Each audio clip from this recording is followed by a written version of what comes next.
Or substance abuse. I don't know. This nigga. Wow. Well, So confident when the blacks turn around. Ping and Jack. I am black, bro. What are you talking about? Yes, the Sicilians are black. That's true. Yes. The fuck? Wow. Nobody can take away the fact that my people, the My best people. my black brother, Italian people got reparations, so we're actually the better blacks in America. I'm just saying. Okay. It's hard to be the worst blacks. Well, I mean, you know, you have like the original black guys who came over by ships. Those are definitely the worst blacks. Hey, are y'all ready to stop believing in God, though? I already don't believe in God. Nice. You're smarter than most of the population. Congratulations, brother. Yeah, that's right. Who's this faggot? I mean, it doesn't really take that much, so it's not really not really an uphill thing. Everything came from nothing. That's like reparations. That's all I'll pay for it. What? Yeah, so Simon Contradiction. Hold on. Simon came from nothing when he died. Oh my god, I'm gonna kick this faggot out. Kick the black person, please. We don't like black people in this room. Thanks. Simon came from nothing, and when he dies, he goes to nothing. Does that mean that he is meeting his creator? Okay, we've seen the video. It wasn't funny when he said it, but I want to acknowledge that it's a contradiction, but you choose to ignore it, and you're so confident in saying that God doesn't exist. what? When do I choose to ignore that existence? Well, you're acknowledging. No, I'm not saying that. So then how am I saying, if I acknowledge existence exists, how can I say that nothing came from something, something came from nothing? That's a contradiction. Right, it is a contradiction, but that's your contradiction. You believe that. No, that's not my contradiction. I just told you I believe in existence as a primary. Yeah, that's a bullshit answer. That's a bullshit answer to say How something can exists that because be? it exists. You don't want Something to. exists because it exists. Yeah, exactly. That's literally A is A. Okay. That is logic. You exist because you exist, right? So have you existed forever? Well, I am because I am. Have you existed forever? He's doing I think, therefore I am. Okay, so then existence. That's nonsense. Descartes was wrong. My God. If existence exists because it exists, and that applies to you and the universe, but you haven't lived forever, why do you assume the universe has been around forever? I don't have to assume. It's a logical necessity for You do anything to assume that, exist. though. Will you acknowledge No, that? I don't assume it. It's the precondition for literally anything to exist. Okay, so it's irrelevant then. It's not irrelevant. It's the precondition. I don't have to assume something. I can't even. This guy. Of super low IQ stupid people wasting all their time hypnotizing themselves on nothing. Super low IQ It's an ESL room for non-native English speakers. To vote for John for Congress in the 16th Illinois District. Let's roast them all because they're wasting our time and they are energy vampires. Let's free ourselves from these stupid people once and for all. Atheism is a religion of putting your faith in nothing. That's what Zenimini just said in the chat. Come on up. We are now going to play a musical instrument instead of listening to Simon and Lou draw our brain powers into dust particles. This is called the Santor. It comes from Iran.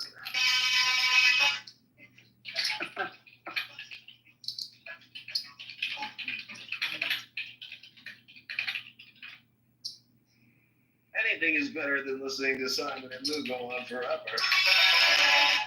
I don't know. I like Simon's keyboard.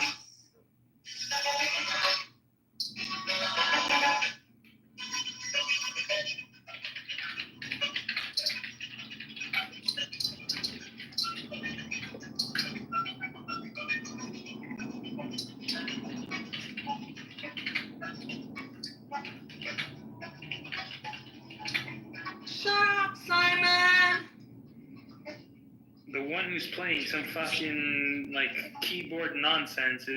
Yours is worse. No, I like it. I like Simon. Yeah, it's soothing. Yeah, I like it.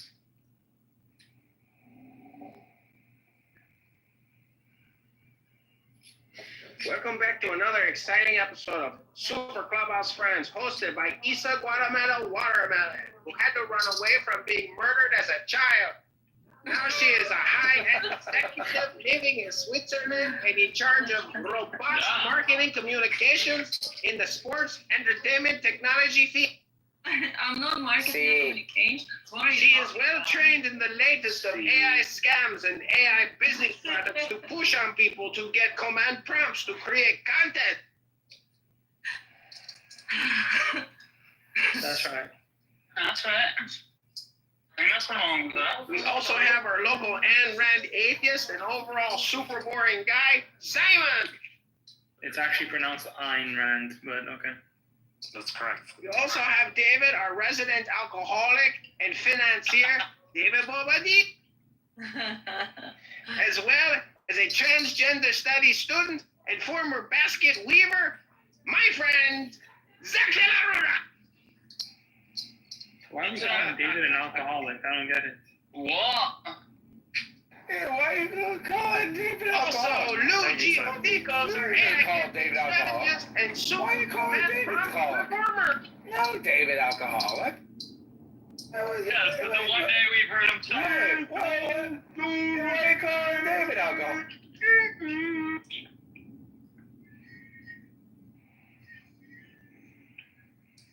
Welcome to a show where people like to talk intellectually, but it's actually a comedy show. Most people on Conhouse take themselves so seriously, but they don't know what they're doing is either really good comedy or really shitty comedy.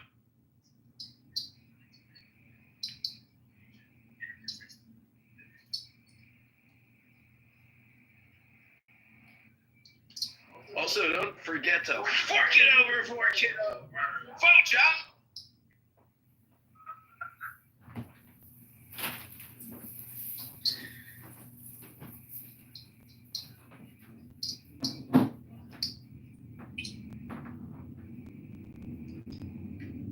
Did John leave again? No, No, you're missing him. not in the slightest.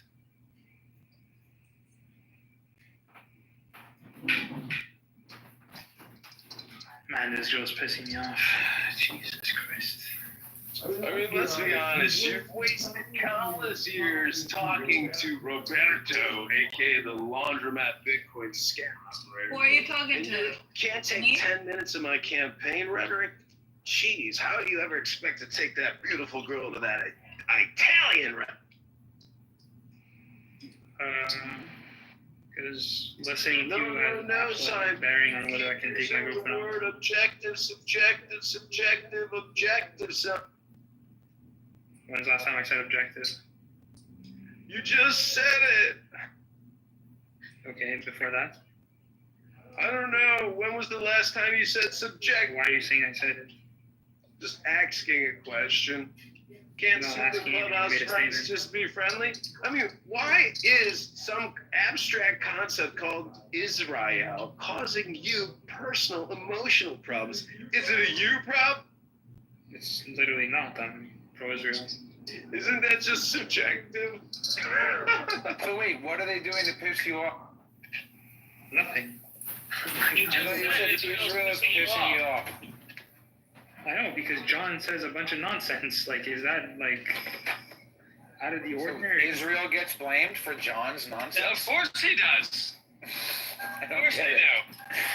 We blame I don't everything get on it. them. I mean, like Israelis tell me I'm radical when it comes to defending their country.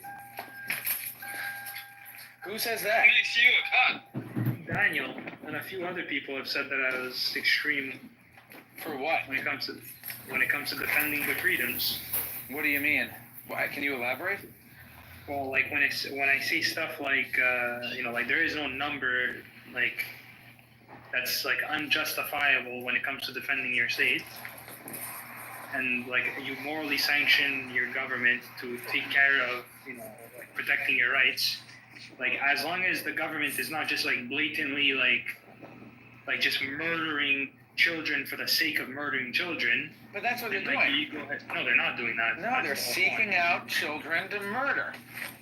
No, but the thing is like the and I know you're not saying this obviously, but like people have a massive like misconception of what indiscriminate means, and that's why they have the understanding of like, well, when Israel lobs a bomb and civilians die, that's technically indiscriminate in their eyes. When I'm saying like that would be a massive like like misunderstanding of what indiscriminate would actually mean. So yeah, like if a military says there's a person of interest, we bomb the shit out of the building, 10 people die, like that's not indiscriminate. That's literally like we have a military target, we go, we execute, whoever dies, the moral responsibility is on the people who for the reason why we have to lob a bomb over there. That's it. And people don't have that understanding, and that's just tough on them. But I mean, I think you guys know the Hamas playbook, sort of their idea. We have a military objective. If people die, no big deal. Well, then there's the actual reality where like. Okay. Well, that wasn't the reality. No, Hamas had legitimate military targets. No, that's why they murdered a bunch of. Okay, so why did they murder a bunch of people who went to a? Well, you could say the same thing about Israel. Then I'm just saying. No, you can't. They can't.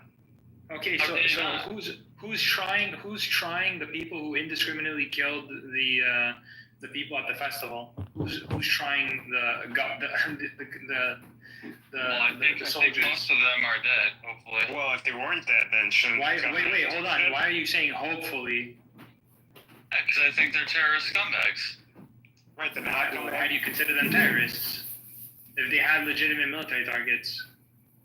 He did have legitimate military targets. They did fucking take over military base. I'm just using your logic. I'm not saying I agree with it. Well then, no, because like my thing is they're the ones who initiated the force. Therefore, you can't initiate force and say we have a. Then you can justify anything. Whoever initiates force. This is why I said I would defeat you very easily if we ever went to war. Because I would just fucking.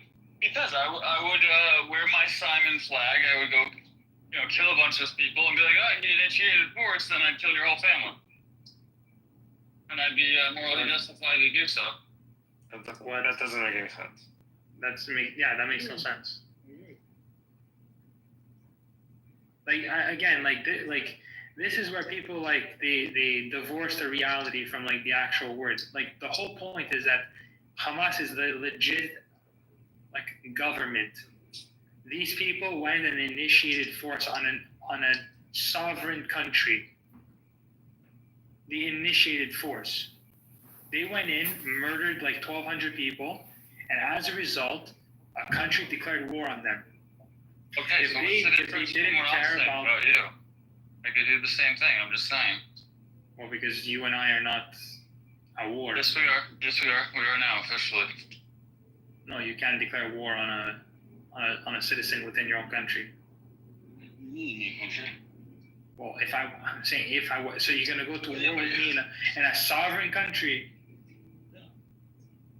Well, good luck, because you're just one person. That would just be considered murder. That's right. Don't expect my $30. We have war, Respect my name, guys. nigga. We are war, dog.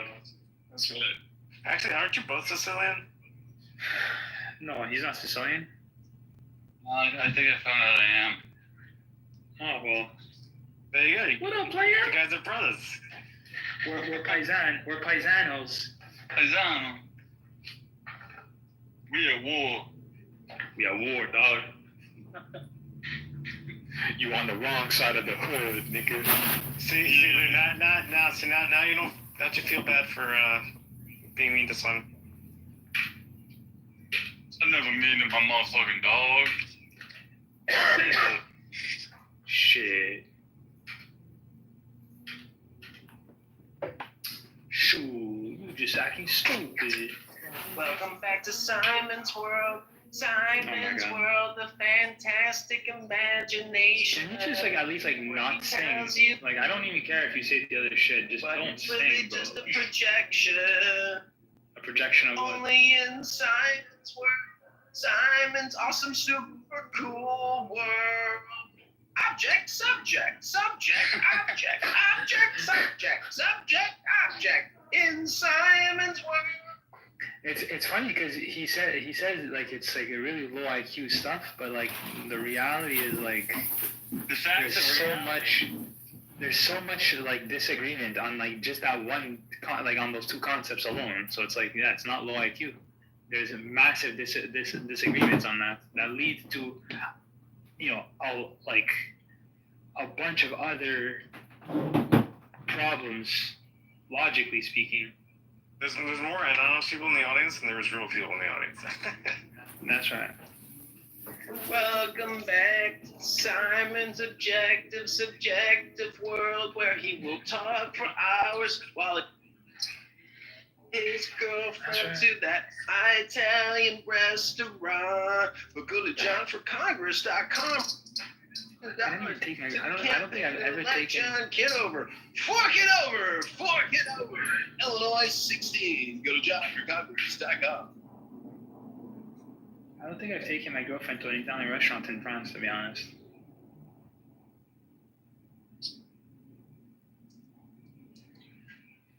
Welcome back to the really like campaign Italian roast of Simon the Wizard here on Clownhouse and Issa's Itty Bitty Titty Committee. This is Congressman we have candidate John five Kitover here to audience? roast Simon They're all John. John is a He Jackson. lost his atheism when he was like in the 8th grade or something like that. John, are you flooding us? Second grade. John, are you flooding us with your anons? Second grade actually, because I had He's some flooding us brain. with his anons? Are all of Are you flooding me with your announce? Yeah. Why did you just sound like Indian? I don't know. It's like, can't- How are you flooding us with anons? Like what the fuck? you only have one foreign accent and they all blend together. 5 anons in a room. Not in such a small room, though. Not even in such a small room, though. Not even in this small shelter room have we had so many anons. Don't you dare talk to me like that. Well, Don't forget to vote for John Kitover. Yeah, we fucking get it, bro. I mean, like, this is exactly why I wouldn't vote for someone like that. right now as we super roast Simon, the intellectual and Randist, who believes that everything is miserable. Well, Who believes that? I have an affinity to living life. you've got an affinity. Yeah. You want to stay alive? Yes. Love So you life. get that pretty girl to that Italian restaurant for her birthday. No, French. I'm gonna buy her a 400 € duck. Okay, Simon, go ahead and read to me what's in my PTR and tell me if you agree. I can't read it. We know. I'll read it for you. It says, if you love yourself, you love others. If you hate yourself, you hate others. In relationships with others, it is only you mirrored. Yeah, I don't agree with that. I hate communists and I hate socialists and I hate fascists. You know, that has no bearing on, and it's because I love myself that I hate these people. Like a true narcissist. No, it's because I love life so much that these people literally want me dead. So I hate them and I would never sanction them. That's a lot of hate in your heart. Lou, can you that's send just me, like a Christian view. Can you send, and I know you did, so I'm gonna say shut up all the time. Can you send me a Diogenes telegram? I don't find it. Yeah. Are you gonna send him money? Yeah, I told you I have his fucking gift card, but I have been keeping it because he's been very obnoxious and he was annoying me, and I just hated it. Well, he got some bad news, so he needs a little love these days. What bad news? I don't want to say. Let's see. Oh, then you should have taken that up. What does the bad news? No, I'm just saying, like, it's good that you're giving him something because it made him feel better. But what happened to him? No, it's no answers. Questions at the end. Questions at the end, please. This is such a woman thing. Yeah. Women just can't accept that. I just want. I mean, if he didn't want to say it, then he shouldn't have said it. But it's okay if he did. We don't have to know.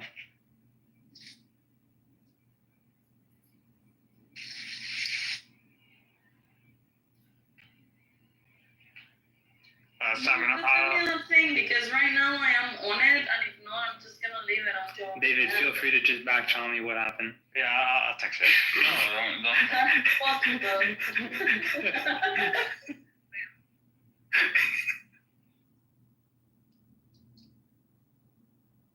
That is without a doubt one of the funniest PTRs I've read in a while, Issa.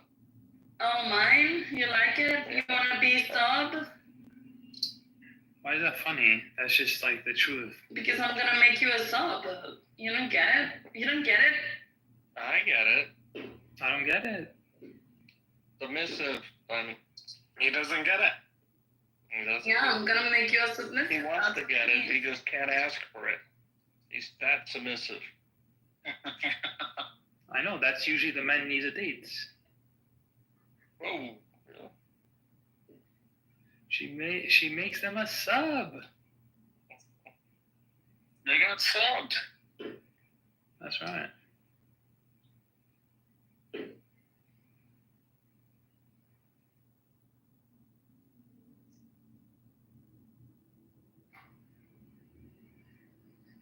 When Yakov says, "Oh," I love that. Yeah, making fun of me? No, I genuinely like when you say, "Oh," it's like right at like that, like perfect time. Oh, do.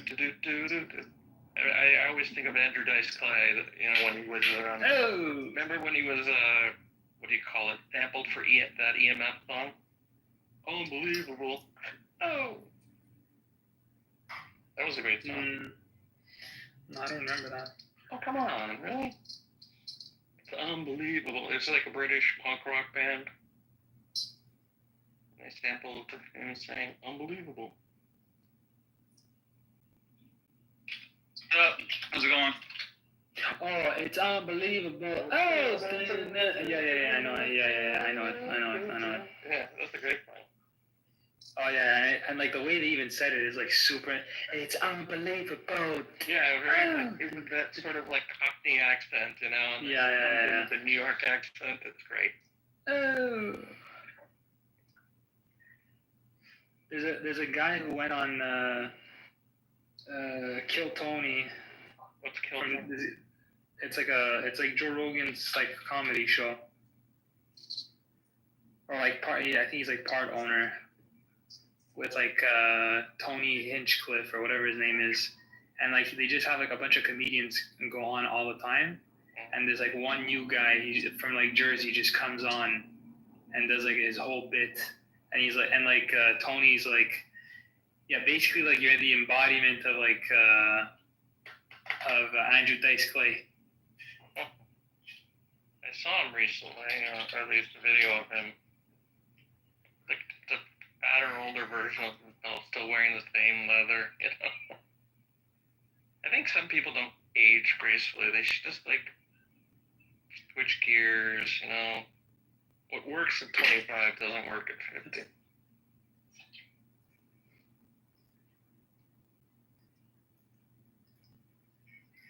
I'll send you the video of the guy I was referring to.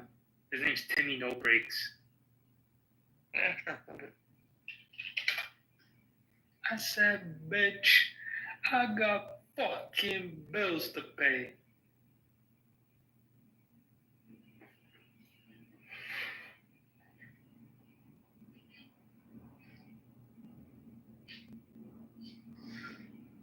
What's up, bitch? Why can't I find you, Jakob? Oh, by the way, like, do you have a digital camera by any chance? Like, how many digital cameras? The question is, how many digital cameras? Which one? Which ones do you have? I have Nikon. a Canon 1DX. That's like my main digital camera. Oh. And I have some smaller street photography kind of cameras. What do you use for like your editing software? Lightroom. Lightroom Classic. Because Lightroom Classic's the best. Yeah, and I got this new console for it. It's called a I haven't memorized the name of it. You forget this thing. It works for video editing software. It's like a little small. Here, look this up. It's called. What is the Logitech? No, it's much better. It's called Loopdex TT. Oh, I don't like the Loopdex. Really? They're really nice compared. Logitech is garbage. This thing's made out of metal. Yeah, I have. It's because the thing is, like, I don't need a Loopdeck because I have a whatever it is, like 15% keyboard or whatever, and I have like 20 keys. I have the Razer Tartarus. Mm-hmm. Yeah, but it's not a keyboard replacement. No, I know. It's just because I don't need like a Loopdeck, but it's also because like I don't use Lightroom. I actually really don't like it. I use Raw Therapy. Yeah. It's completely free. I just like that. I mean, Lightroom for editing photos. No. Mostly I edit in Photoshop, but for like some simple clean editing, like cropping and stuff, I use Lightroom. But it's really a database. It's a database of photos. You know. Oh, okay. You can tag them and label them, and you know. Yeah. It is good for cataloging and stuff. Yeah, that's all I use it for, to be honest. So Loopdeck is nice because when you're in the OS, the keys are OS related. The moment you go into LightDeck, it changes the keys to be LightDeck related, and they're haptics. So when you touch them, they vibrate. I think it's very well thought out product. Okay, cool. Well, listen, the reason I ask is because I'm actually coming out with my film emulation LUT. So, I mean, if you'd like to try it out, I'd love to send it over. Yeah. I mean, Do you ever shoot in colored stock? Film? Yeah. No, the only film that I shoot, I just shot a roll yesterday, is black and white. 400, I use HP5, Ilford HP5. What is it, HP5? Yeah, H, as you guys say, and over there, HP5, Hotel Papa 5. It's their 400 grain. It's the same as Triac.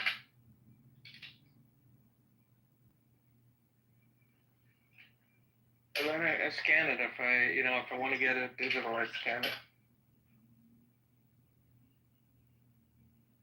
Who's the? Oh my God, this is Ilford. Ilford, yeah. It's British company. Is there a print to this? You're what? Is there a print? What does that mean?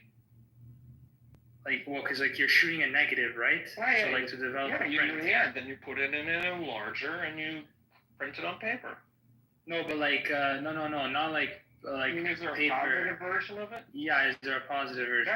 No, that's only color, and that's Kodachrome. Really? Yeah, Kodachrome has been out forever. It hasn't. No, I'm saying like I didn't think that it would only be for color. I'm saying.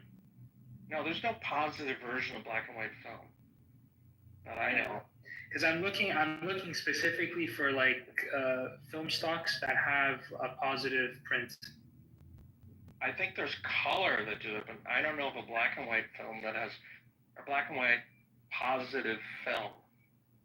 Because I'm going to be doing all of the Kodak ones. I'm going to be doing like Kodak Gold, Kodak Ultra Max, Kodak. Those are all negative films. Those are positive films. Yeah, I know, but you can. There is a positive print to all of them. Because the whole thing is, I can emulate the negatives. There's a positive print to any negative film. It's called an enlarger or a contact print.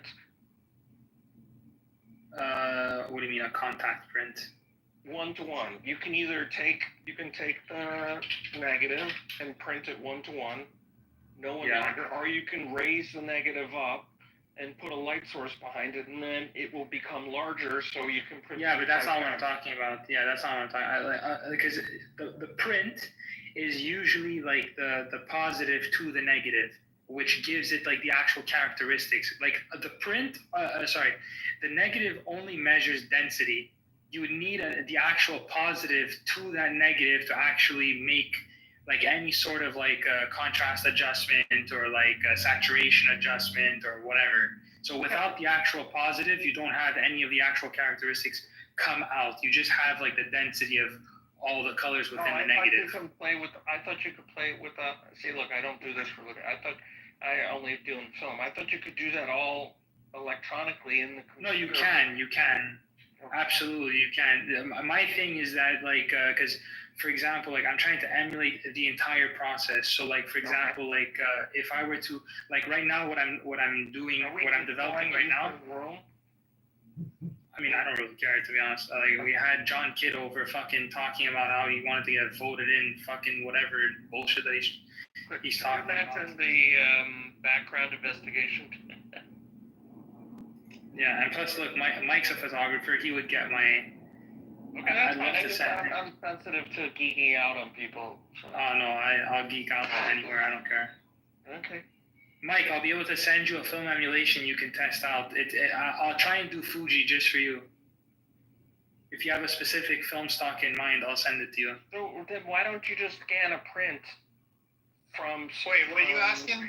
I missed it, Simon. What are you saying? Just scan a print. Well, I am going to scan a print, but I actually need the characteristics from the negative in order for the print to actually match the digital. So what do you need? Basically, I've developed a system where I can profile film, like basically like 1-to-1 scientifically. And I know you said you love those Fuji colors, and if there was a particular, I just bought like 2 Aperture Nova 300s, and I'm buying the Seaconic C7000 so I can like scientifically map the digital response of the sensors to film. Yeah, I think Fuji Provia is the one that I like the best. That's the one that I use the most. What is it? Fuji Provia? Yeah, that's Provia, yeah, Provia. yeah. Is there a print to that? Is there a print to it? What do you mean? That's the, like you're hitting the same wall in talking to Simon that I just did. Basically, okay, look. For example, let's say in motion picture, okay, I'll give you a motion picture because, so in motion picture, you realize like, let's say Quentin Tarantino shoots a movie in like Kodak 500T, 35 millimeter, 5219. That's the negative, right? That's the thing that gets processed in the film.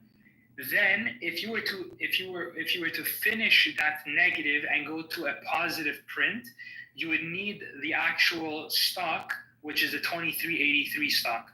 That basically they take the film, they shine a light through the negative, and print it. Yeah, and then they print it onto a new stock called the 2383 that has all of the. Wait, is that for a still for one frame? That they do that for every frame of the movie. They print it onto the 2383. So you have a new film stock. Film printing where you'd use a projector and you'd have a paper come to the negative. Wait, that doesn't make any sense to me, Simon. Why not? Because I used to work in a movie theater. In the movie theater is a negative on a huge roll. It's just a continuous negative. It's frames, right? And it runs at as no, the film. No, they would actually have the print. They would have to have the print. Otherwise, if you're just getting like a very flat image in the from the negative. Well, welcome to the world of big screen movie theaters. But they have the prints. That's what I'm saying. No. They like if you look at all the movies. If you hold the print up to light, can you see through it? What? If you took what you call this print, if you held it up to the light, is it opaque or can you see through it? You can see through it. That's a negative. No, that's the print. The print in the sense that they. No, the print is what goes through, is what gets. You're using a film terminology for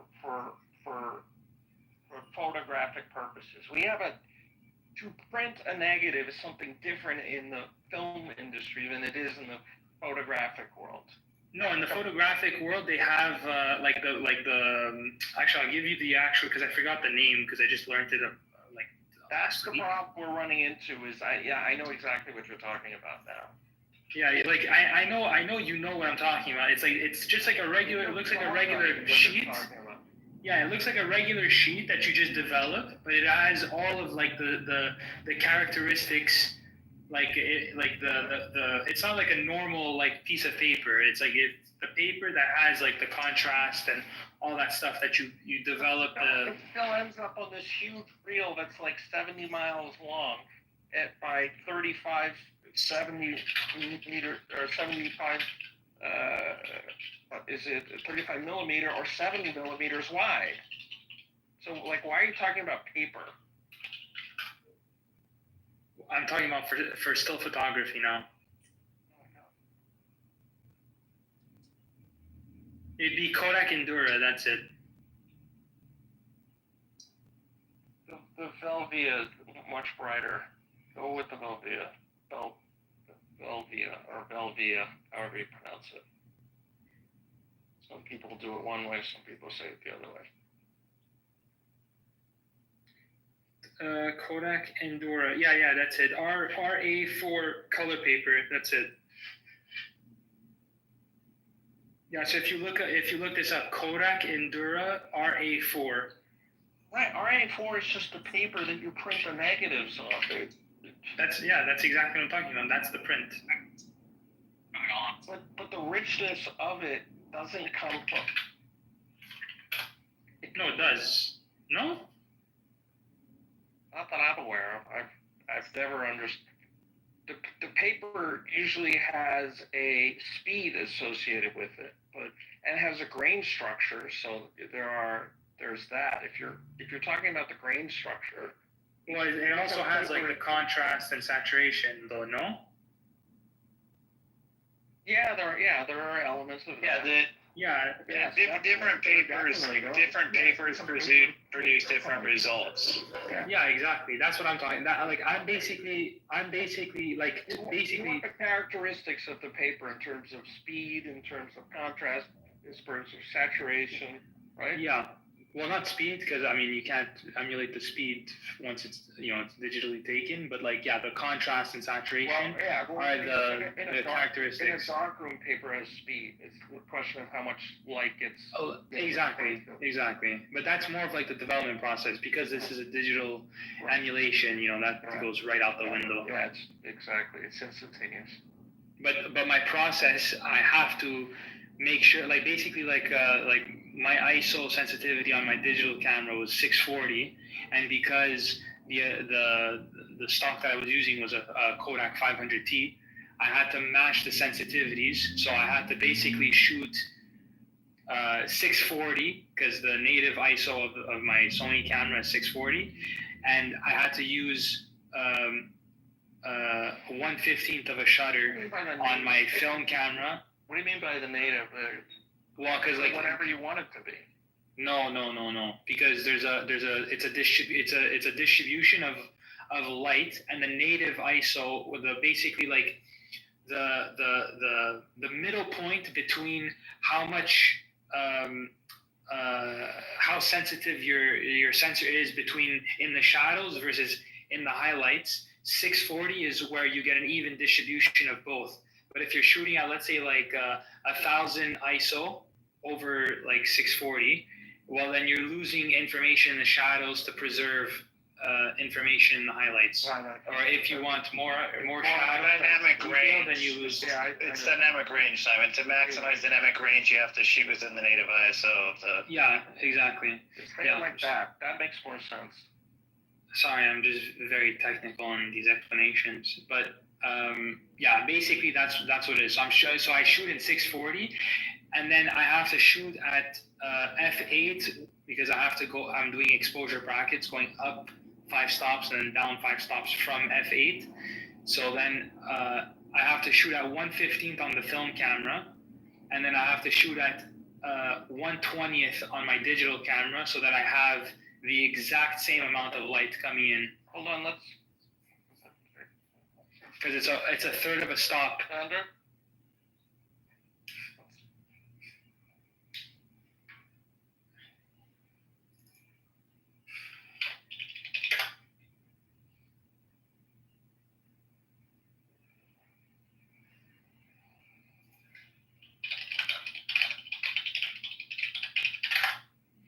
Anyways, if there was anybody who could appreciate what I've been developing, it would be like you and Mike. That's why I just brought this up, because I just spent the last year learning about all this shit. Oh, so wouldn't be the person that's the number one order on the receipt, huh? Well, I mean, like, you'll never actually have the opportunity to test it. So, like, I mean, I appreciate the support. What do I mean? I take pictures. Do you edit it? I mean, you wouldn't even be able to use it in Lightroom, but like if you download Raw Therapy, you can try it for sure. His pictures are always out of focus, and it's not because he drinks.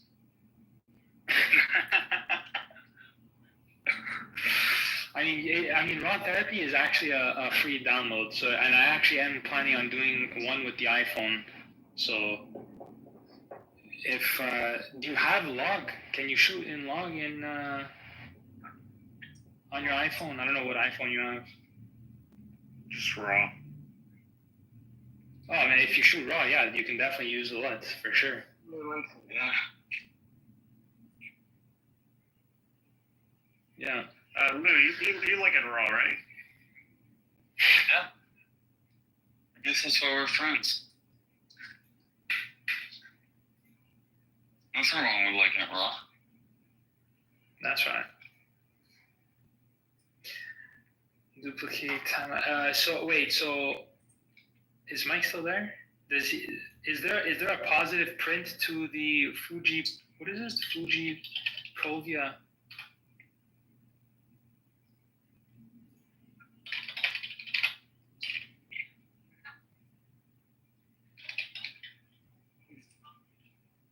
That's where you're running into problems, because for any film you can print it on different paper. It's not like a one-to-one relationship. This is a suggested one, but you can print it on a wide variety of things. Well, I would love to. I mean, the wider, Hold on, let me see. the better. To be honest. Which speed? I think it only comes in what? Is it 200? So The higher, the better. To be honest. So like the film part of the Fuji Provia, like the film is responsible for like the hue of the colors, the hue of the green, how much blue the green has in it, or how much yellow the green has in it. That's what the film does, right? And then certain films, like slide film, are more colorful than other types of film, like 35 millimeter, like regular film. But then at the same time, you have paper. The paper really just provides the silver substrate of the paper, depending on how it's created, will provide more or less contrast in the blacks and the whites and the shadows and the highlights. And then it will also provide a grain level, it can, which is different, which handles different amounts of light differently. But it's not going to change, like, it's not going to, the paper isn't going to make blue, isn't going to make a green color more blue. The paper's not going to do that. That's the film part. That's the difference between what the film does and what the paper is responsible for in the finished print in traditional, like, film print photography. Oh, I thought, okay, so my understanding was that, like, negatives only provide the density required to actually print. No. What? Oh, go ahead. No, they don't. No, they don't. The negatives have color in them. That's why black and white negatives can be processed under red light, and slide film has to be processed in pitch black, because the light spectrum will affect the slide film and ruin it. The slide has the full color in it. That's why you can shine a light through a slide, a 35 millimeter slide, and you can watch you put it in a slide projector and you can watch a movie. That's right. Same way film works. Right. See, that's what when I was talking originally, Simon, I was talking about black and white, where the negative does provide the density. Exactly, And that's but black and white, the paper does too. In that case, black and white, they're both. Yeah, but the majority of it comes from you can't make it up if the negative doesn't have the density. Like well, you can dodge and burn. Yeah, you can dodge and burn. It's a pain in there. Then it creates noise. So Yeah. I mean, you do dodge and burn in black and white. That's what you do as a I living know, experience. but generally you prefer not to. Well, my whole thing was like, yeah, but if you look like Man Ray, right? Like Man Ray's the master of black and white in contrast and all that. If you look at his work, he dodges and burns the fuck out of it. Like that's not shot you camera can like look that. at the picture. He actually That's all the has prints. those contact prints, and then he drew lines around them and said, okay, plus this, negative that. Exactly. plus So he's doing that with his hand and with the little little lollipop. dodging tools. Yeah. my understanding of this whole process, like the way I conceptualized it, was basically like the negative is just basically like log, and then the print is like the Rec 709. That was it. That's like how I conceptualized this whole thing. I don't know. See, it does. I'm with Yakov. I think it's confusing to think of the film side of it because I don't know the film side very well. What I think of film as, when I think of a movie, like a movie on film, the big roll, I think of that film as like individual slides, like one slide, a 35 millimeter slide. It comes on a strip because that's the way it does in the camera, and you cut it into squares, and then you put it in little paper, outlines that you can drop into the slide projector. So I picture a movie just like that, except movie film is all still attached, and it just runs through. No, but that's exactly what I'm saying. I'm saying like because the whole process of like a movie. Like if you look at, for example, like Jurassic Park or whatever, like they always say like, oh, it's got the 2383 look. 2383 is another film stock that they print, that they shine a light through the negative to print onto this new stock. So it has all the characteristics. Yeah, see, that's the part that I don't understand. Because that's the part that I don't understand. Because a movie film photography. Well, it is. Plus, what you're describing to me is basically like taking film, still film, camera film, and then shining a light through it onto another piece of film, not paper. And if they're doing that, then I guess I didn't know they did that because there is no second step necessary. You process the film and it comes out with the colors on the actual film. Well, okay, I'm so not smoking something, Mike. So I'm not saying you're wrong. I'm not saying like that's not a process that people use. I'm just saying like the full, like the intended characteristics of like what Kodak envisions, what their customers utilize, is the whole part of like, if I'm Kodak and I say, listen, like the negative is the first step in the process, but then in order to actually maximize the development of the full characteristics, you need the positive. So you have to develop the positive on the print. Yeah, that's true. But the quote-unquote positive, which I've never heard it called that before, is weird, but to me. But the positive is created simply by shining a light through the negative onto a piece of paper. But in a movie, you're not shining it onto a piece of paper. So what you're describing to me sounds like you're shining it on another piece of film. Exactly. Yeah, exactly. That's exactly what they're doing. And then that's okay. I didn't know they did that. It seems weird. I guess It's a really complicated process, but that's why they make a print. And I've heard that phrase. But the problem is when you use that phrase, Simon, to a bunch of film photographers, we think something completely different. Oh, okay, I'm sorry. I had no idea because I don't know like what the process was. I just knew like I looked into it like briefly for me to figure out like which stocks I should do. The same thing as objective is when he started talking about Provia. That's a slide film. It's a positive. Right. So Provia is a positive. Oh, Provia is a positive. So Provia is a positive already. It's a full color little picture. You just shine a light through it. It's a slide. Yeah. It's like so it's from 64. It's like slide film. Do I not shoot with the Provia? You can. So the Provia comes out with a full color little transparent picture that you just shine a light through onto a piece of paper to print, right? Remember those carousels, way back when you used to like watch them, you come home from a trip and you send the Kodachrome to be processed at the photomat and they come back and then you put them into the Kodak carousel. And so you have to be really, really, really specific with your exposures when you're shooting slide film. You can't overexpose or underexpose because you can't recover that later. When you develop the film, it comes out as it is, and then you shine a light through it. So you don't have the ability, you don't have the secondary step to dodge and burn a slide when you're going to look at it on a screen. You have to shoot it 100%. You have to shoot it 100% right exposure, or it'll be too overexposed or underexposed when you This is actually gonna look be. at it.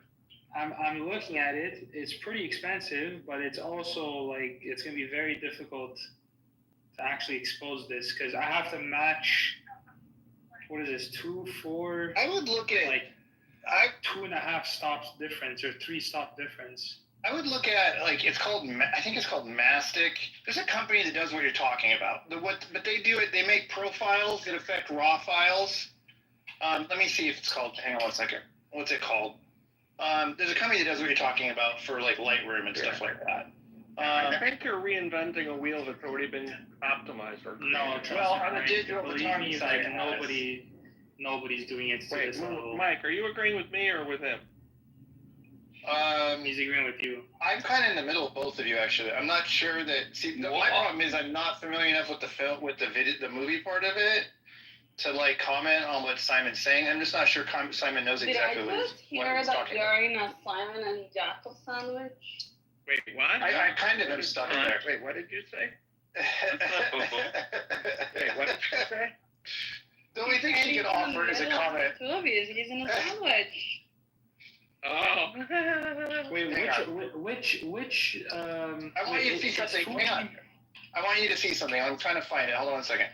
It's called what the fuck is this? Where are these things at? Fuji profile for Sony camera. Fuji profile for Sony cameras. The thing is that Like I'm sure that they have like some profiles. I don't know if it's to the extent that like how accurate it is. Like I'm talking about almost a 1-to-1 scientific replication. Like almost nobody I know is doing this, and like I've really like looked at this. Like nobody is doing this. There's maybe 5 people in the film Because industry. nobody cares enough. Oh no, but I mean I know for like color Wait, grading what's your and stuff. intended use? Simon, let's start with that. What do you, like... He's trying to scam me for $30. No, what's the use application of this? So basically, anyone in post production or in production can use this to emulate film. So if they want to make their movies look like film with this particular Kodak stock, I'll have this available. And then I'm also gonna extend it to photographers. You're emulating the grain of the film, not the paper. Like No, I'm emulating. Using me. No, I'm emulating the negative response of how if you were to develop a negative, you would have a 1-to-1 emulation from a digital camera to. No, you only when you 1-to-1 is a positive. Simon, go look up 1-to-1 is a negative, and Go then look up cobalt-image.com. Cobalt-image.com. They basically do what you're talking about. I use it. So here's what it is. It goes camera by camera specific. It's actually programmed for the camera model, meaning that if I pay for a Sony A7 III, if I pay for a Fuji emulator for a Sony A7 III through them, it won't work on a Sony A7 IV. It only works on Sony A7 III. It's applied to the raw file in Lightroom as a profile before you begin editing. So it affects the raw file in ways that are very different than like a filter does when you create like presets. It's not a preset. you can't get this. Yeah, you can't get this level of detail in a preset. I was just about to say.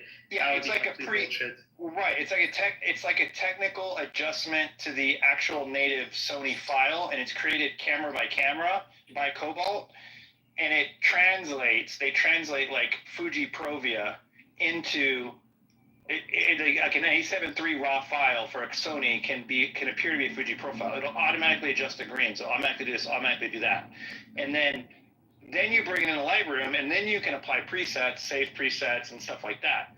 So I've been using it in my wedding work now for like a year because I feel like the A7 III files are very kind of anemic, and the skin tones are kind of pink.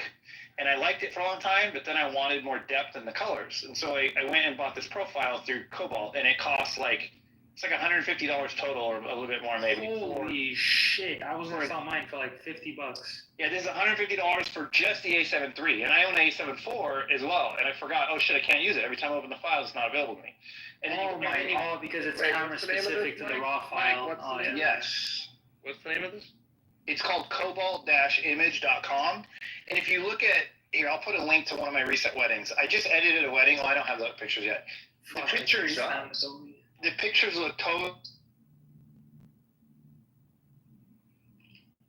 Wait, Cobalt. Cobalt-image.com. I can't spell either word. I must have a problem with my spelling. We provide Cobalt. It's COBALT Oh, yeah. dash image. Like I can't spell and I have two O's.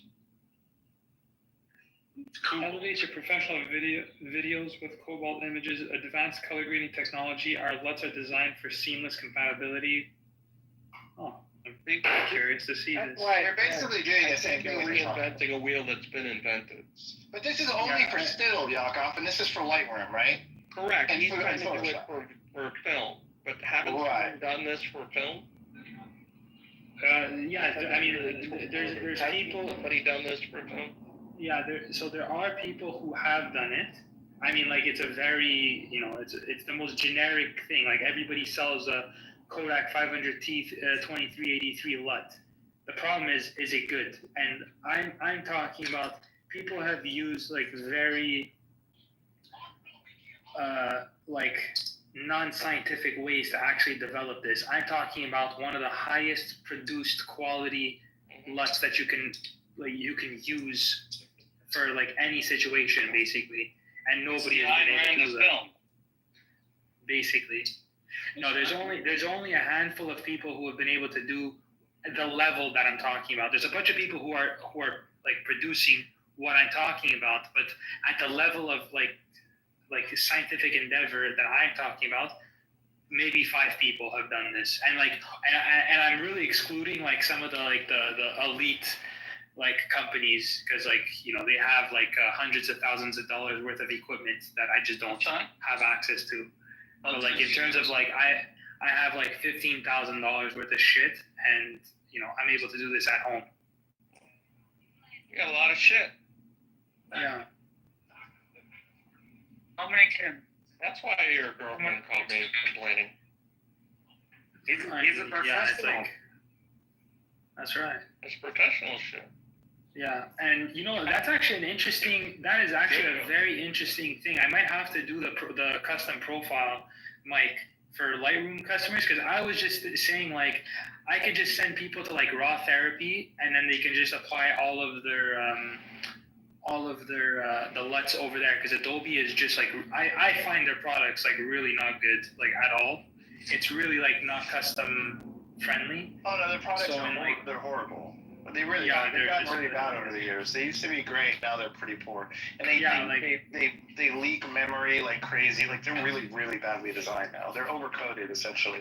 They're What do you too mean by leak memory? What does that mean? so they use a tremendous amount of RAM that they don't actually need. Yeah. So, and it's gotten overkill though. Like when I use Lightroom and Photoshop open together now to edit a wedding, I can sometimes be using as much as like 50 to 60 gigabytes of RAM with 2 programs, which is like retarded. Like there's absolutely no reason for that. There's nothing. But it's because they become bloated, because they engineer code on top of they code on top of other code on top of other code, and now that they're decades into it, they're just getting overwhelming. And so now I don't think that it's completely by accident either. It's kind of like forced what's the word? Forced when it's worn out, when the like Apple plans it, forced obsolescence, is that what they call it? Yeah, forced obsolescence. They'd have to be in bed with hardware manufacturers to force people to get bigger and bigger. Well, which I'm sure they are with Apple. I'm sure that Adobe is in bed with Apple in some respects for that part of it.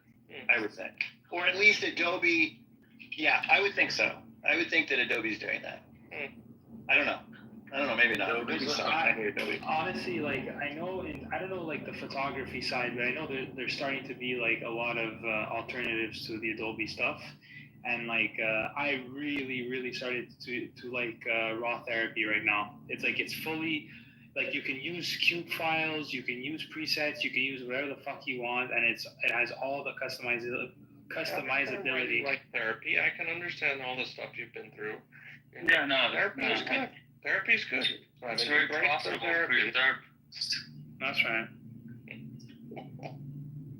Maybe your therapist will sleep with you like Adobe slept with Apple. That's He right. did say he was in bed with them, right? That's right.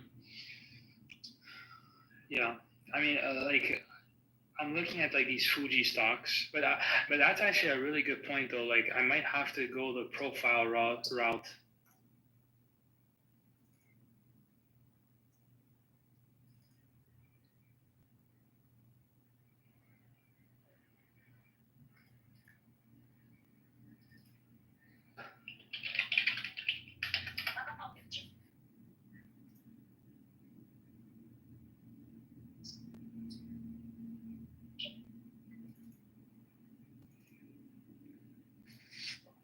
What the fuck, David? What did you send me? I was thinking about what we were talking about earlier that I didn't want to say in the public. Oh, I mean, I think Simon, the challenge to explain it in layman's terms, the challenge you have is to distinguish why your product is more important or revolutionary than Lutz's in general. Like, I don't think that Cobalt, very few people do what Cobalt does for flavor. And very few people, those profiles come from the camera manufacturers usually, not from independent software companies. And so I think the challenge, and I'm speaking from a Lightroom perspective and a still print perspective because I don't do video, but same difference. I think it's to explain to somebody, listen, this is more important than a Lutz, because you all use Lutzes to get kind of what you want. But you have an advantage over Lutzes by using my new thing because blah, blah, blah, blah, blah. And to say that it's just simply more accurate in its ability to emulate traditional stocks, I think that's valid, but then you'd almost have to show what you mean, because at some point, those Lutzes can pick up the general look of different types of film pretty well. You know what I mean? So basically, like, I mean, just to briefly go through it, like, when I mean like accurate, I mean like how true do the colors actually? Because I mean, as you know, like, film is not the same as like, digital motion is not the same as like photography, in the sense that like there's like moving parts, because like there could be like exposure differences like within the exact same scene. So like a LUT has to be able to stand, to a lot higher degree of scrutiny than like a digital photo where you just shift the like up and down values and you can do whatever you want. So like a LUT is 3D as opposed to like a 2D preset in Lightroom. So basically, but what I could absolutely do what Cobalt Image does though, because like I know like exactly how a linear image, like a raw photo, basically reacts. So I could actually emulate what Cobalt Images does, and it would be like fairly simple. I technically just did it. Basically, I just did like their entire process, but I didn't customize it directly to Lightroom. But I think that would actually be like a really cool thing, though. So when you're editing like a movie and you have different cuts and the DP has changed the lighting or maybe changed the white balance or something in between them, or just shot one take, overexpose it or underexpose it because the clouds are moving in and out and he's not very good at paying attention, whatever. When you have these things, you line them up and then you cut them back and forth between takes, and they're back to each other, and it's switching, right? It's switching brighter and darker, but it's also potentially even switching colors or something like that. Yeah. Does the LUTs doesn't account for that. It doesn't account for the exposure variance, right? it only accounts for the color shift. So it maps the color. Like if it was like supposed to be like a particular like cyan color, but then the LUT reads that cyan color as like purple, for example, like just a radical change. Right. Then it's gonna read it as purple. Right. So that's exactly how Lightroom then. So, but I was trying to understand the three-dimensional part you're talking about, because you still have to custom adjust in whatever video editing app you're using. You still have to custom adjust scene by scene to make sure that the white balance feels consistent between takes and that the exposures are accurate, right? Absolutely. So that's pretty much exactly the same as editing pictures. Like when I'm shooting a wedding, I mean, I'm very specific the way I shoot, and I'm very accurate. So I adjust my color temperature while I'm shooting. I walk into a room and I look at the lights and I judge them visually, and I say, oh, these are kind of, medium orange. So I'm going to say that this is 3600 Kelvin or whatever. And I put my camera on 3600 Kelvin before it even starts. So I don't use auto white balance, which keeps my end result really consistent, right? If I'm in an area and I'm shooting white balance, the camera's bouncing. It's every time I turn somewhere, it's going, oh, 4,000 Kelvin. Oh, wait, no, 36,000 Kelvin. Oh, this, that. You bring it back, it's all over the fucking place. But since I shoot custom white balance by myself all the day, then when I come home, I have way less post-production because my colors are consistent in the different areas I work no matter what. Even if I don't get it right in a certain area, at least it's consistent from shot to shot in that area. So when I shift one, I can copy-paste those adjustments to all. Yeah, right? And so movies, they do that by default. Like, they don't use auto white balance. You're shooting raw in these weddings? Yeah, I definitely shoot raw. You carry around this huge hard drive with you? But here's the deal, Yakov. No, I mean, cards are cheap now. Big cards are cheap. Yeah, I know. Here's the deal, Yakov. What people believe is if you shoot raw, you can fix white balance later. That's not true. No, you can, sort of. It's a lot harder. Let's put it that way. You can, sort of, but not really. Losing you. I mean, harder. You can sometimes, and yeah, it's not. I don't know. Can you hear me now? Yeah, it's harder, but it's not only just harder. It's actually impossible. No. There's mathematical transformations for you to change white balance. I mean, I don't know how mathematically it is in like Lightroom or whatever, but like in DaVinci, like it's just math. Like to just like tell the camera like, okay, you read this at 5600, like now you're just gonna read this at like 3200 or whatever. That's not true though, because it can't recover. It can't shift 100% back to what it would have been in the camera natively. Sometimes, depending how far you're off. Well, if you're shooting in RAW, you are though, because you're shooting in linear light. So you're literally just telling the camera, like, you saw it at this Kelvin. That's it. Then maybe the difference, if that's true, and I did a whole deep dive. I'm fairly certain. If that's true, then there's no reason anyone should ever be shooting auto white balance, because it literally triples your post-production workload. Like, it's the dumbest thing you can do to shoot auto white balance. Like, why do people think that's convenient and when they can switch letters? That's not true. Auto white balance definitely bakes in something into the raw file that is not exactly adjustable later. So I'll tell you right now. So especially in RAW, you're 100% safe, because if you're working in RAW, that means you're working in linear light, and it's pre the bake in of the camera matrix, which is where your camera actually decides what white balance you're choosing. So like 100% certain, I'm 100% certain that just telling again, like this has to be calculated math and not like some slider. Like that's why I'll make that point very clear. So like in DaVinci Resolve, there's a tool called chromatic adaptation. Okay, wait. There's I'm keying in. I believe what you're saying, but there's something I'm missing trying to explain it to you.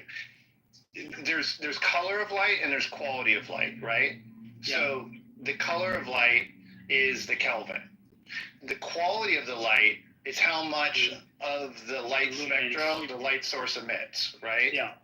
So when you're shooting when you're picking your temperature and you're under a less than 100% CRI value light source. Say that the light source is traditional 3200 Kelvin light bulb, right? And the fire inside there is lacking magenta.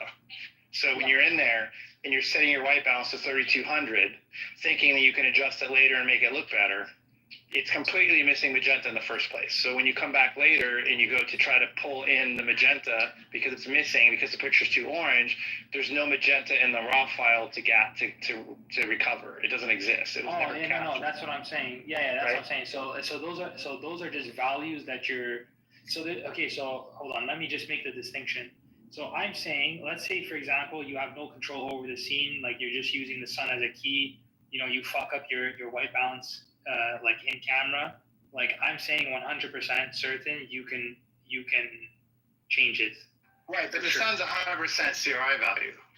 At least right. at high noon. Well, I mean, it would be not at sunset, but yeah, it would be like 5600 Kelvin, for example. Let's say you shoot at like 2000 Kelvin, you have like a super blue image. Okay, just yes, as an example. Okay. Yes. So now, let's say you're like fuck, like what do I do? You, with 100% certainty, you can absolutely change that, no problem. There's math to fix that. Now, the difference is if, for example, if you're shooting in a less than quality, but if you're shooting in a less than ideal light quality setting, say like again under 3200 Kelvin bulb that's missing magenta, it's like 70% CRI value, right? Yeah. If you're shooting already in that, and you vastly screw up your white balance in customs. So you're there and you shoot it at 5600 and you should be at 32, right? Later, when you go back from that file in the raw file and you adjust it back to 32, my belief from doing it, from living with it, has been that you're not going to get the same quality as if you would have set 32 in the first place under those less than ideal lighting quality conditions. It's funny. If you want, I can show you, because I actually just like this whole chart thing. Like basically, I just took a file and I shot with my Sony camera. I can show you exactly what the raw file looks like out of camera. Have you ever imported a raw photo in raw therapy? Have you ever done that? No, I haven't. Okay, if you're ever curious, okay, I was shocked by doing this because I thought that the image was completely underexposed, like I'd never seen an underexposure before. Okay, but apparently Sony does something with their matrix. So, like for example, let's say you shoot up, or actually maybe it does this you're on Mac, right? Yeah. Okay, I don't know if it does this on Mac. If you ever click a raw photo, okay, like let's say it's just still in the file, in the SD card, and you click on it to view it, does it ever show you like a dark image and then it pops up into like a bright image, or it goes like bright to dark? Like, does it ever do that? No, but I can picture what you're talking about. I can definitely. Okay. The reason that it does do that is because of that underexposure that I was showing you. So like, I'm not saying that the image is underexposed, but the way that the actual camera processes the image, if you ever take any of your raw photos and you just put it into raw therapy, you're gonna see, and you put it into the neutral setting, not like some camera profile thing. You just put neutral setting in raw therapy, you're gonna see like almost a black image. And the reason like the camera captures that is because like before your manufacturer, I mean I think you said you use Sony, right? Before Sony applies its matrix into the camera, or Adobe does it in post actually, there's an entire process being done before you actually see your processed image. And basically that's just like math being applied to the image to basically take it out of like that dark image. So like I could send you an image on Facebook right now that's just 100% raw sensor data. Like this is untouched data, and I just manually white balance it myself. So like you can 100% like white balance any shot just using math. I mean, it makes sense because that's what RAW is versus JPEG. You're not baking in the Exactly. decisions, so that Yeah. makes sense. Yeah. I guess the part that had me confused from experience is that I was confusing that with the incredible benefit of avoiding auto white balance in order to reduce the lack of consistency later in the editing process. You know what I mean? Yeah, Like yeah. I was, because that's true, because that's a true thing, but it's not necessarily correlated to that reason. It has a different reason. The different reason is that your camera otherwise, under other white balance conditions, in the same lighting scenario, is sometimes bouncing around on its own because it's making decisions shot by shot, and it's not always staying consistent. And that is a pain in the ass. Yeah, absolutely. I mean, if you say like, listen, like the quality of light or the white point is going to be like 5600, then you know, okay, like all like X shots are going to be 5600. If you know like the lighting changes and like you're at like 4500, then you know, okay, X amount of shots at 4500. You can just change all of that later, and you never have to worry about that. Right, because if you go into an under white balance situation, you're shooting like a reception, and there's windows, and you're moving around, and the camera's flipping around. Later, you have to go through hundreds of photos, and you have to basically recalibrate. You gotta custom tune the white balance on every single photo independently. There's no cut and paste opportunities. Yeah. And that's something that just, like, of all the things I've learned in 30 years of photography, is that post-production, every hour you spend in post is losing money as a photographer. You've already earned your money behind the camera, and now you go home and you're losing money while you're doing it. You're basically making $300 an hour, and now it's $280 an hour because I worked a little longer, or it's $200 an hour. Like you're losing money as you post-production. And setting custom white balance while you work, and you don't need a fucking gray card like a bunch of weirdos running around with that thing. That's a pain in the ass. Wow. You literally just eyeball it and go, okay, well, I figured this out, right? High noon sun is always 5600. Yeah. Like, just knowing that is like the best thing you can do for your workflow in the entire fucking world. There's nothing that will save you more time, and it's crazy that people don't pay attention.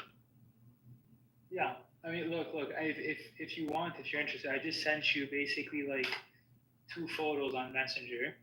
One of them is the actual raw file straight out of my camera. Like there's no processing done to the image. And then the second image is basically the processed white balanced version.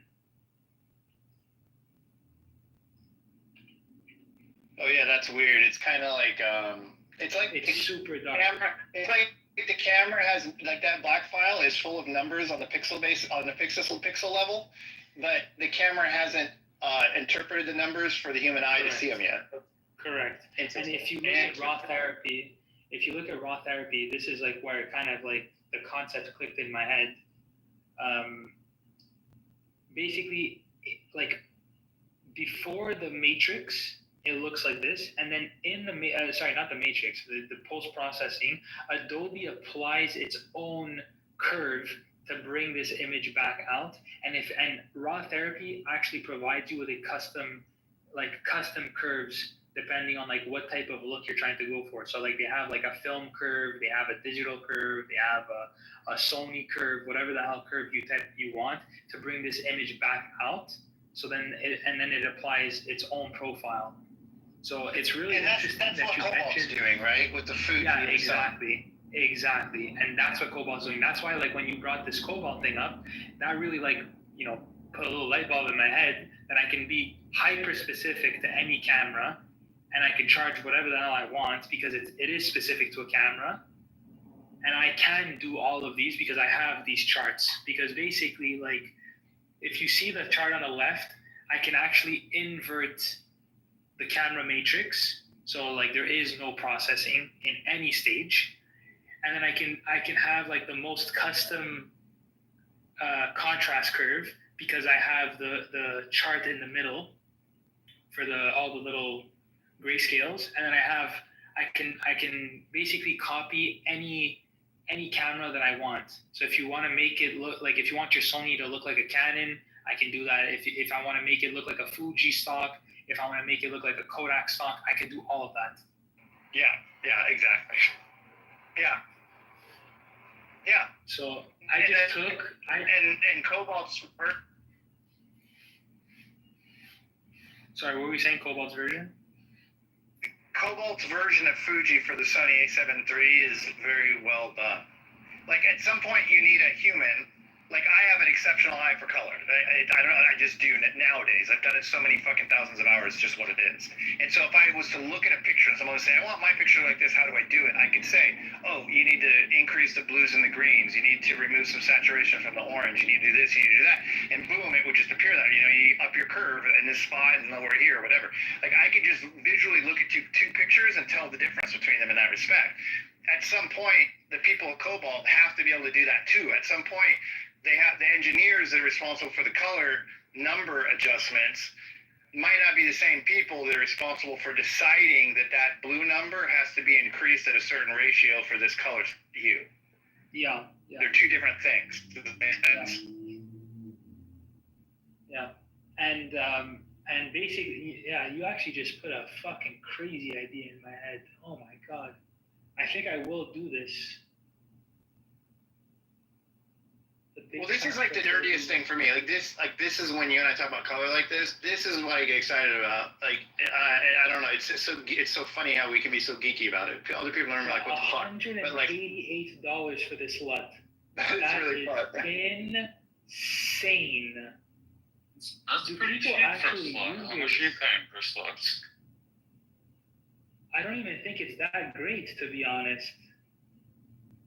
Well, I mean, think of presets are even not even real. Presets are bullshit, complete bullshit. And those things sell for $50-$60 each sometimes. I mean, and they're nothing. I mean, at least a profile is legitimately something. I mean, I know, but like the preset profile doesn't look that good. I mean, the profiles don't even look that good. That's what I'm saying. Well, and that's what I'm going with this. But Simon, that's what I'm going with this. That's because the expert color eye guy, the guy that decides how to line up those two things, isn't the same guy as the guy punching the numbers to change how the camera program interprets the colors.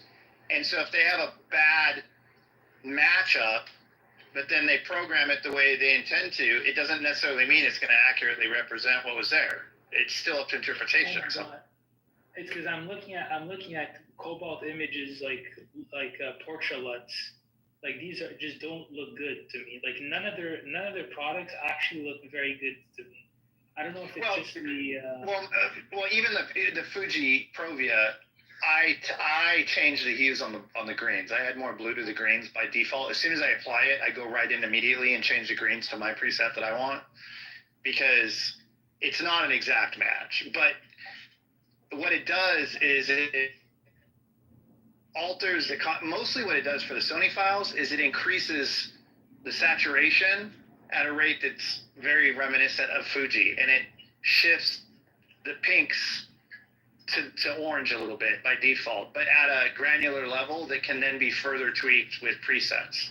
That's what I like about it. It's the closest I can get to a starting point, and I can never get to where I end up with it without it. I can't just go in color-wise and manipulate it with it. You know what I mean? It's because of the special type of contrast that it has, exactly, and the way it hits the I mean, so it kind of like opens up a parameter for me that I can play with. It's inaccessible in the raw file by default, which is why even though one might critique the Cobalt to say, oh, this isn't a very good example, Provia. Look, I mean, I don't like this one. It doesn't look that much like this, whatever. That's not even relevant to me. It's that it extends the range of the color variables that I have in Lightroom under each hue that I can't otherwise do. It's almost like it turns Lightroom into Capture One Pro. Capture One Pro does that by default because Capture One Pro does exactly what you're talking about. They program their algorithm for each camera model by camera with a human eye. That's why Capture One's so good with color. But Capture One sucks with workflow. So I shoot Capture One when I'm on the table, tethered, and I use Lightroom for weddings. Capture One sucks for large volume files like weddings. So it's kind of like I get the best of both worlds with that Cobalt profile. Mike, you're honestly, Cobalt are about to hate the shit out of you because I'm gonna undercut the shit out of them. I'll sell mine for like $75. There's another person that does it too, by the per way. camera. There's another guy that does this. I think his name is Fred Mira or something. You can Google it. If you Google like Fuji profile for Sony, I think it's Fred Mira or something like that. I think he does the same thing. He's not just selling presets. He's actually gone like deeper into the emulation part of it, of the profiles. Okay, well, I mean, what is this, Fred? No, that's not. Let me see if I can find it. Hold on a second. There's only two that I know that even do it, to be honest.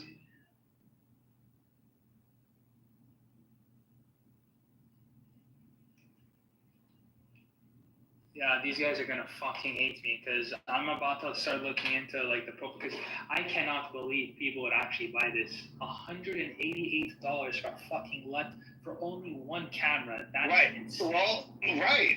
But now you get a bunch of Fuji profiles. You don't just get Provia. Like I can pick from like 15 different Fuji emulators. Per camera model. So you get multiple emulations. Camera, yeah. It's all the film from the one camera type, basically. All the most popular films. Okay. So, and you have to pay two things. You have to pay. I don't know. There's two files. You got to pay. One is the actual like, I own a Sony. I want it to look like Fuji. That's one file. And then the other file is this file that runs that file, and you have to buy both of them. So together, it's like $160. Stock. I have to look at like the different stocks because, like, I'm not even joking. Like, I think I will go in this direction. Like, I'll profile the shit out of like, I'll rent all the Sony cameras, I'll rent all the Canon cameras, the fucking Fuji cameras, the Panasonic cameras, anything that anybody shoots, like street photography, weddings, fucking portraits, whatever the hell. And because this is like, dude, really, you should do it and target. You can, if you target weddings, I'll give you my wedding work, and we can use it as the examples, and you can show them under different profiles. You know what I mean? Yeah. And then target wedding photographers, because there's lots of those guys. I mean, I can also. Oh, you know what? You shoot. Oh no, but you don't have a 10-bit camera though. Oh wait, no. But if you shoot in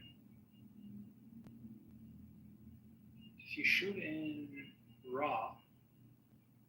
No, I don't have the contrast curve to get you out of RAW though. No, but I could shoot a wedding on a different camera each time. Like you could get at least all the Sony versions because I got the lenses for them. If I rendered a Mark IV. It's because the thing is, like, I'd have to rent the cameras and shoot under all of the lighting conditions. That's what I'm talking about. But I do that at a wedding. So if I shot a full wedding under like on a Sony. Oh no! It wouldn't have to be you though. It would have to be me that profiles the charts that I just sent you under different conditions. So then I can match those to the profile, to the stock of my choice, and then I have to match those and then input that profile into. You couldn't just take like 3,000 wedding shots and then that like this batch of them was shot under 3,200 conditions. That didn't work out. No. It's because like the point of the charts is because like I have like the type of colors like in real life, like the most used colors in real life, and then I have like this AI thing that. Interesting. Automatically maps from like the 0 point of the camera from like D65, the white point, all the way up until like the most saturated color in that specific hue. So it's like bracketing under like. Yeah, exactly. And I also have exposure brackets so that specific color under, 1 stop difference, 2 stop difference, 3, 4, 5 under, and then I have another exposure bracket that goes to +5. So I have like under the same lighting condition, I have 11 exposure brackets from like -5 to 0, then to 0 to +5, and then you have like that one hue, luminance value, saturation under all of those lighting conditions, and then you just move on to like whatever. You can start at 3200, 2000, 2856, 5600 Kelvin, 4000 Kelvin, 5000 Kelvin, and then you do the red hue at like 25% saturation, 50% saturation, 75. And Oh, you know what? You know where I see what you remind me of? When we used to have to color calibrate monitors. Don't have to do that anymore with Mac because they're so good, but you see a few spiders. You'd hang a spider on there, and that's what it was doing. Exactly. It flipped through all of those screens. Exactly. It's exactly that. And I'm just doing that with cameras so that I can have like an Interesting. interpretation of the digital, how digital captures the color. And then I do the exact same thing with the film. And then I have the way the film responds to those charts under the exact same lighting, under the exact same conditions. And then I just basically map 1-to-1. Oh, that's really interesting.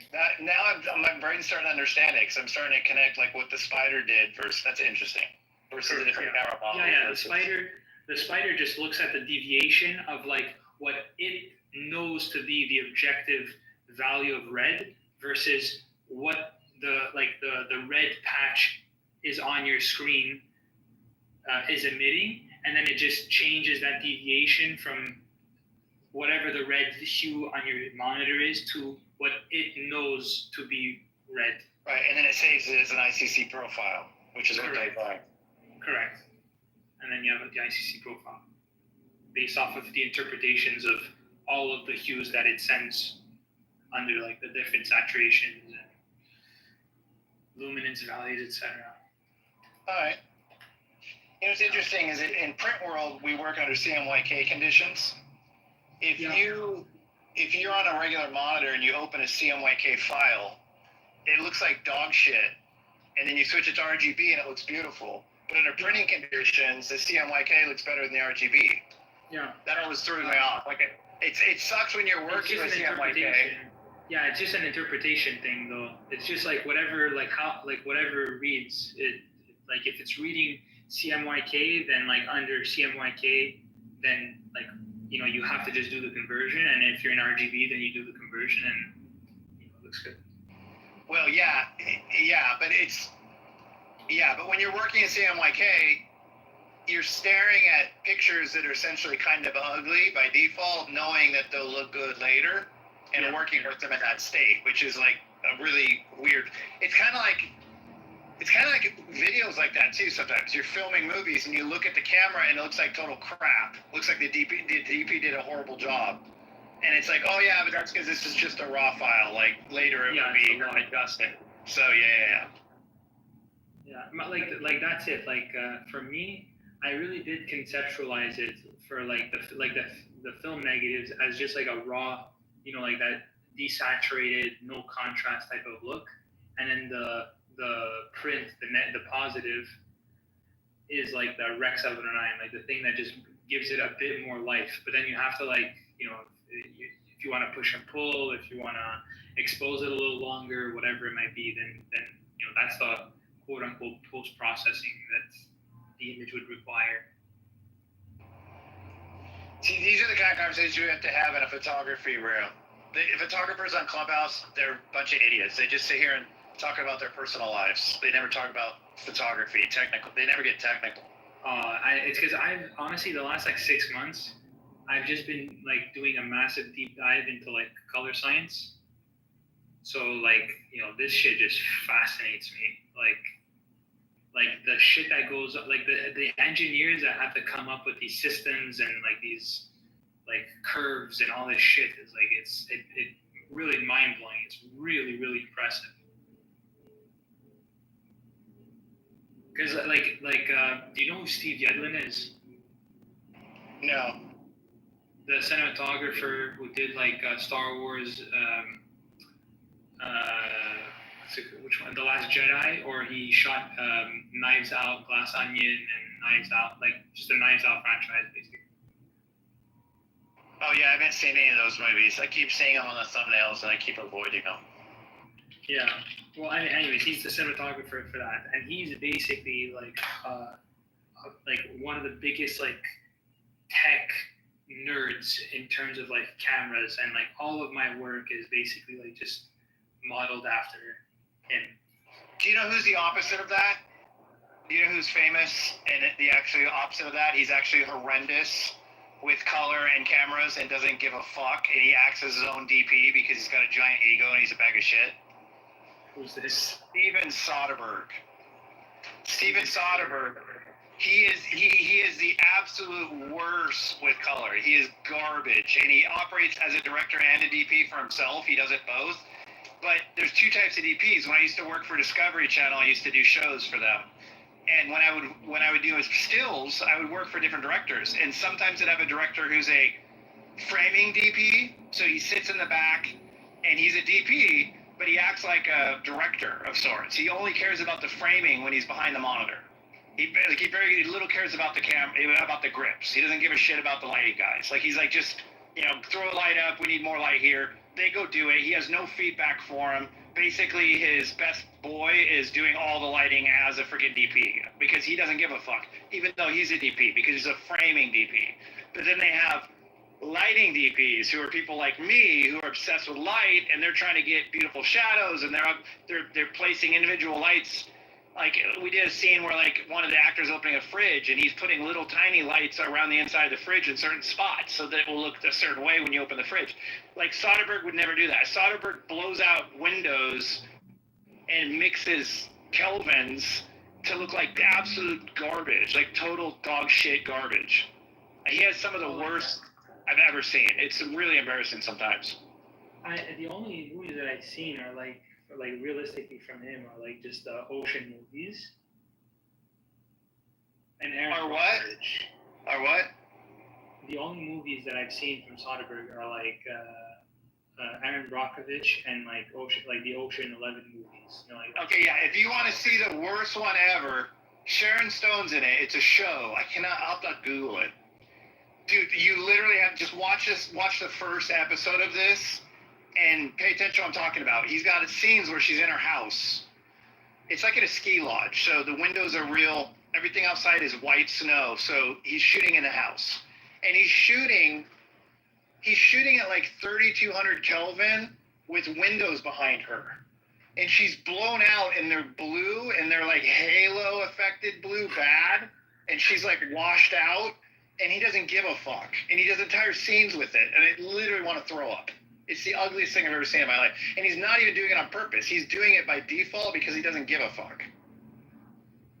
It's called Which is dragging up the walls. Oh, it's horrendous. I actually really want to talk to you about this. Let me see if I can find it. Hang on a second.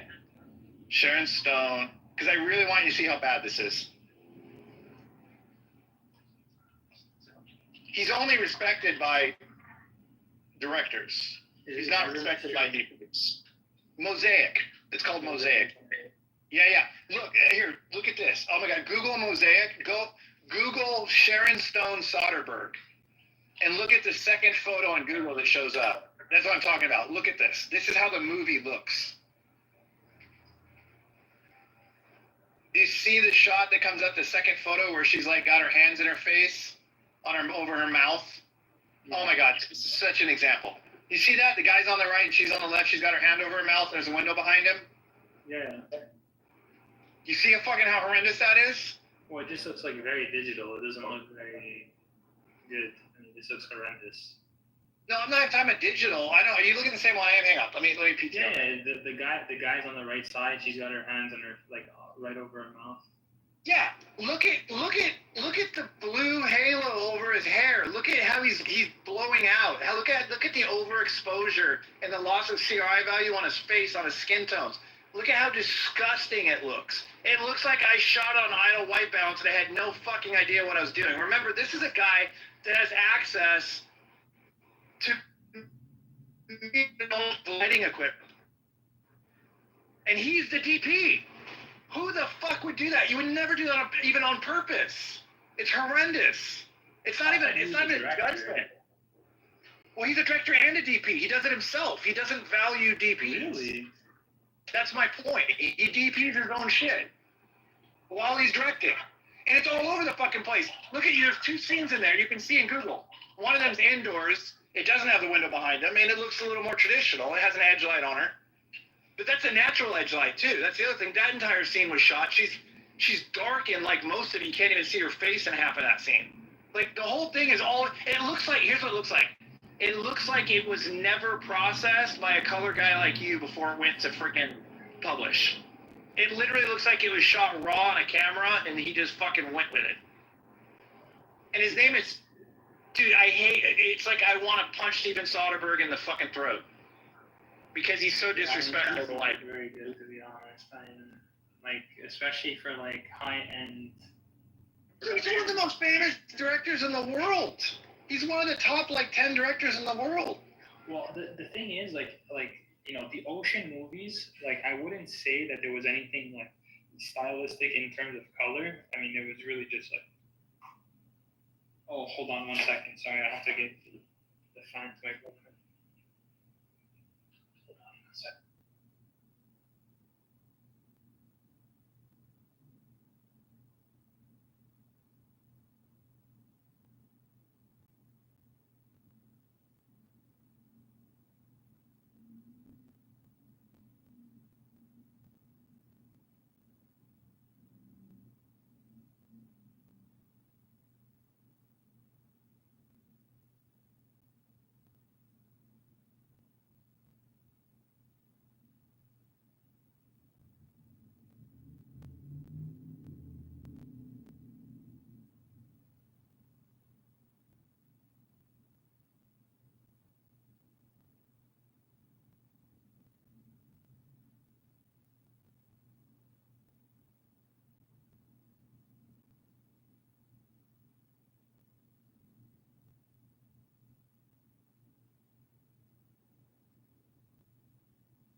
given that it's a far cry, and it's been confirmed time and time again by the United States government that he was a Mossad agent.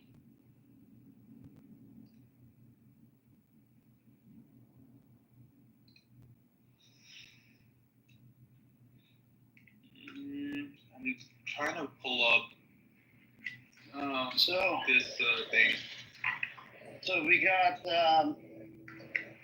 there's multiple reasons, right? He kept a passport with Saudi address. Yeah. And listed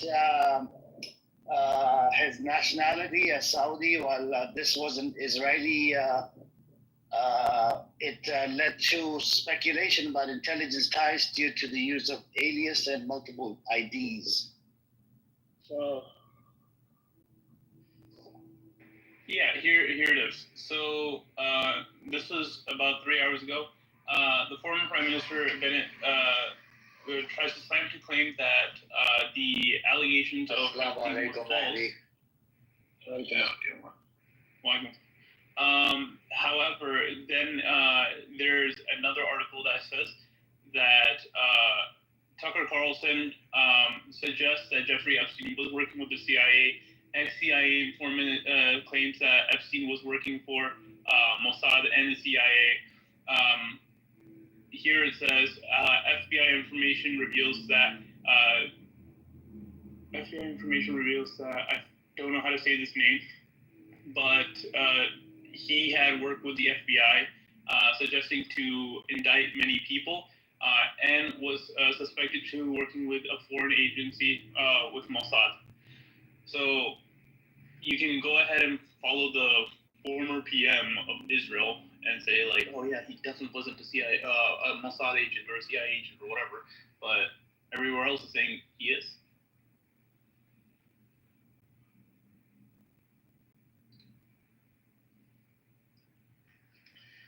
Yeah, and so the Ehud Barak, right? He admitted meeting him, visiting his properties, receiving investments from him for tech venture. Ehud Barak has visited him about 30 times, right? So I don't know what else did they talk about except for investment and I mean, where did you visit his properties and go get it? Bro, are you in the toilet? I'm outside, out for a walk. Yeah. You're walking around the village of Somalia? Nah, bro. I'm walking outside in the park. I think you're talking about the water, Sam. The water was on they were gardening they were watering the garden. Bro, it sounded like someone flushed a toilet. It's a lot of noise outside. You're gonna feel ice cream truck as well. Watch, the ice cream truck will be here as well in a bit.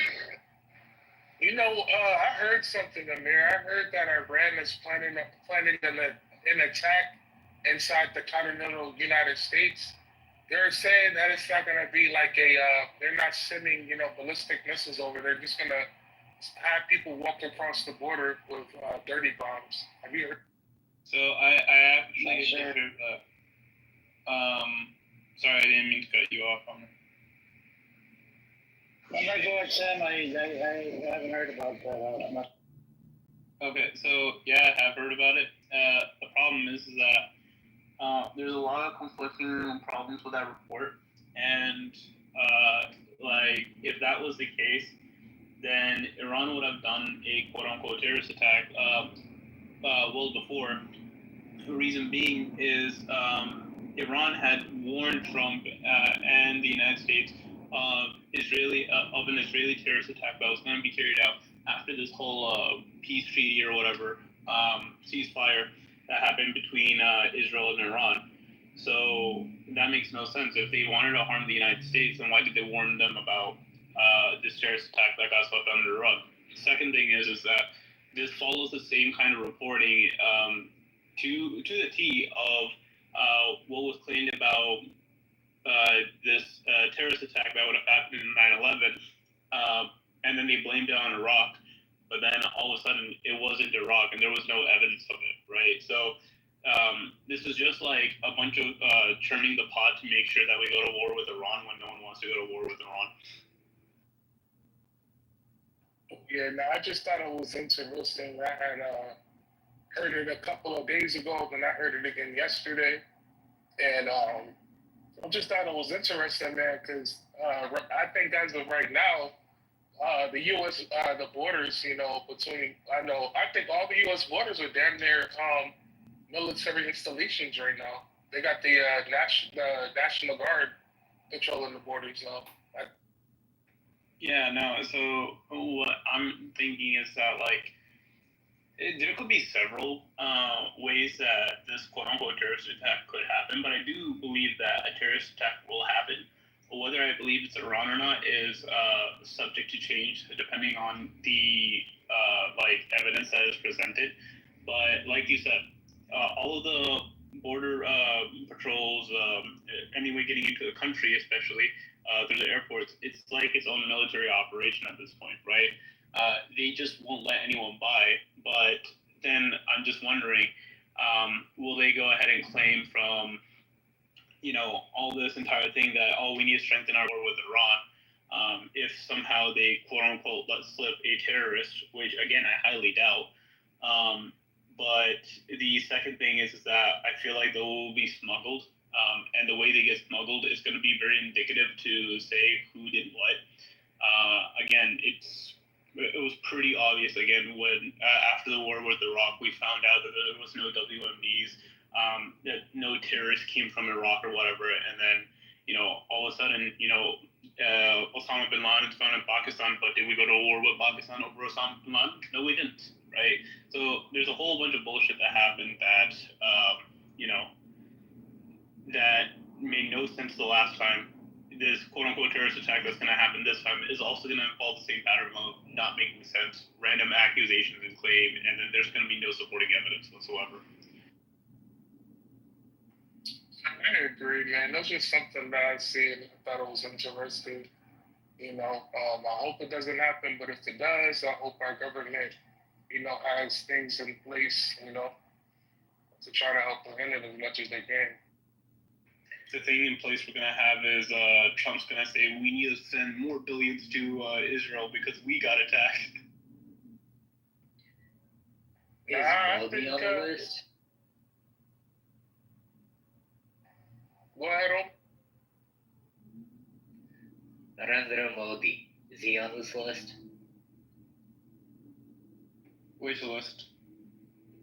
Epstein list? Bro, I wouldn't doubt it, especially with the fact that he's a bit rapey. I'm going to be very honest.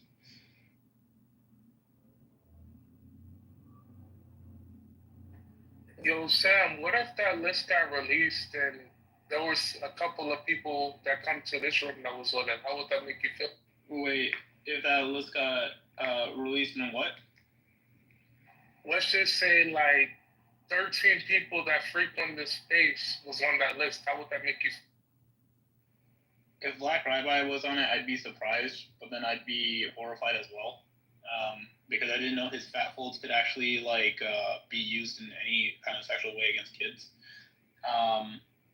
As for anyone else of the 13, I mean, look, you harm kids, you're off my list. Deuces, I hope you burn in hell kind of thing. So we can agree that fat cats are on this list. I don't even know who that is, but if he is, then damn. Yeah, Black Rabbis name was on that list. El Homo, that'd be crazy. Wait, who's the other guy that you said? El Homo. Oh, El Normo. I'm pretty sure El Normo has most of 100 kids, because the way he again talks about other kids and shit like that, especially in the rooms or whatever, I don't see how you get away with that kind of shit.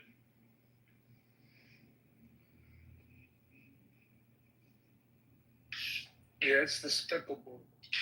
To say the least. Wait, who's that other Israeli dude that's banned from Israel and is on the sex offender list? Forgetting who his name is. I think it started with that S.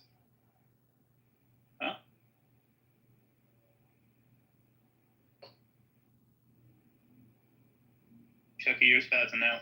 Ghislaine Maxwell. Ghislaine Maxwell is already rotting in prison, so I'm not worried about that. But no, there's So she's locked up. I wonder if she's gonna commit suicide as well. No, she won't. It's like she got locked up a long time ago.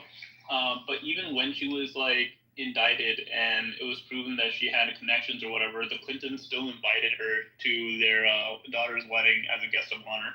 So Clintons and her can go burn in hell. Yeah, but look, here's the deal, Sam. So this Maxwell, right?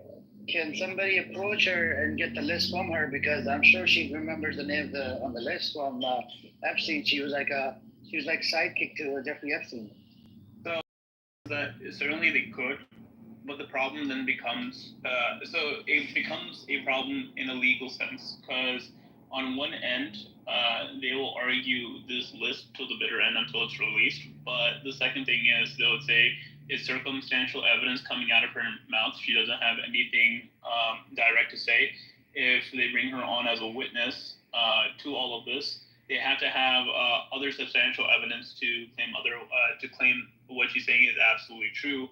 And again, if I was a lawyer and I was arguing against someone who brought Ghislaine Maxwell, I'd easily go ahead and say that her statements are coerced. One, because of her prison sentence, but two, I'd also claim that,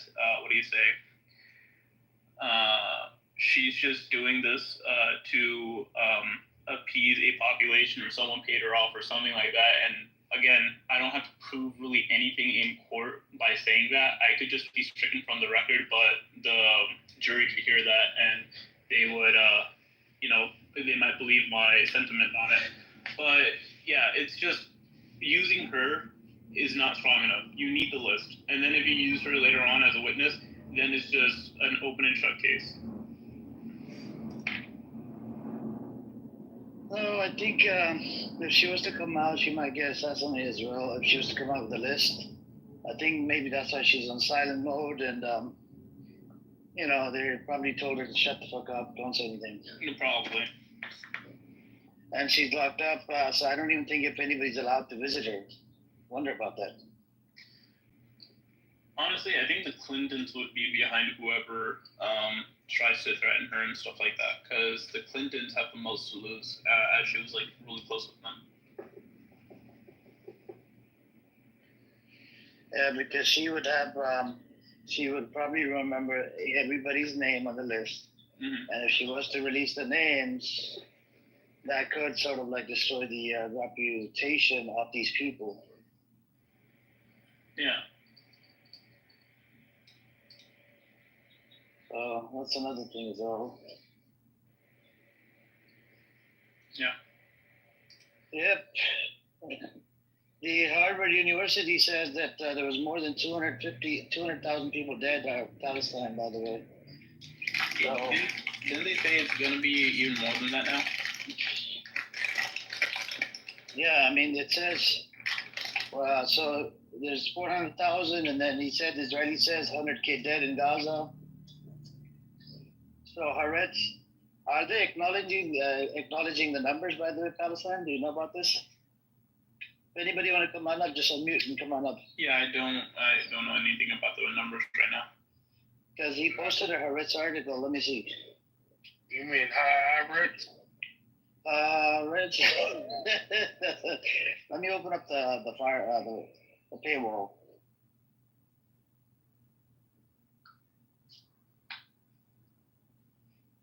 Okay, paywall.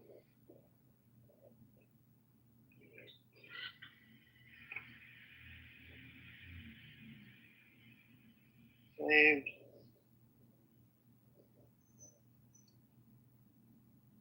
Okay.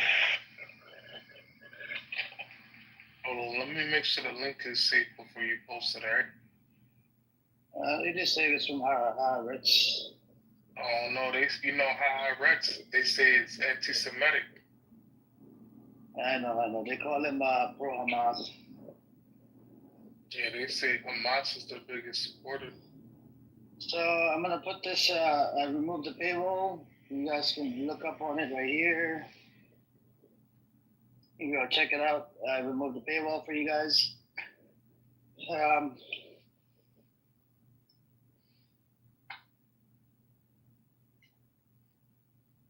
On Monday, Health Ministry in Gaza Strip published an update. Okay, 1,227 paid charge.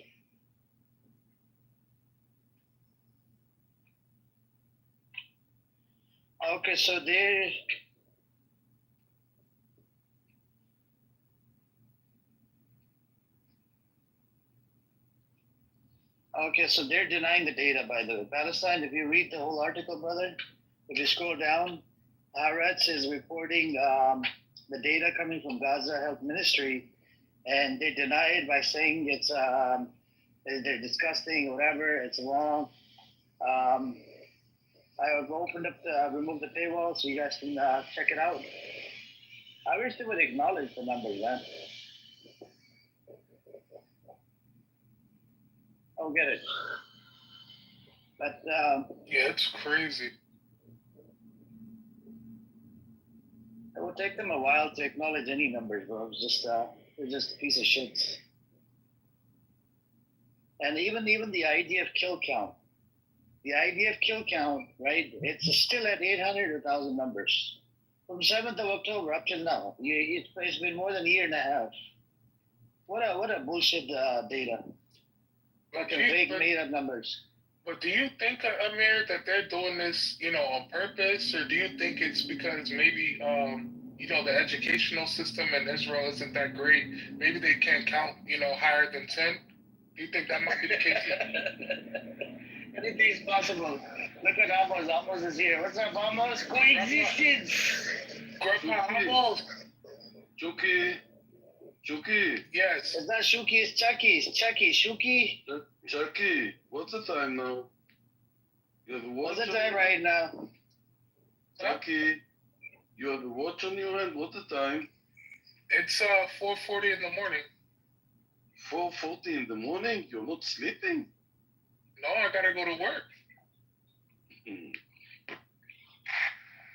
need to change some diapers. So how can you come to my room now? Come to my room. Did you open? No, if I'm here, how can I open the room? Nah, if you open, I'll be guest of honor on your stage if you open one. I guess on the phone. Okay. That's I like. Then you're quiet all the time. I can speak. It's okay. Yes, I'll be guest of honor. You can speak right now if you want to speak, Amos. How much do you think IDF is lying about the numbers? No, I'm looking about the people in the room. Who can I kidnap to my room now? Amos, I got a question. Do you think the IDF is lying? IDF is lying? Palestina, it's not the right place. You mistake in the room, Palestina. You make What a is mistake. Palestina? He's not on the stage. He and Igal down there, you see. Which one? They're mistaking. Him and Igal. You see that Anan with the poop emoji? That motherfucker's recording, that bitch. No, he will come to record in my room now. The son of a bitch records all the rooms. Yeah, there are people.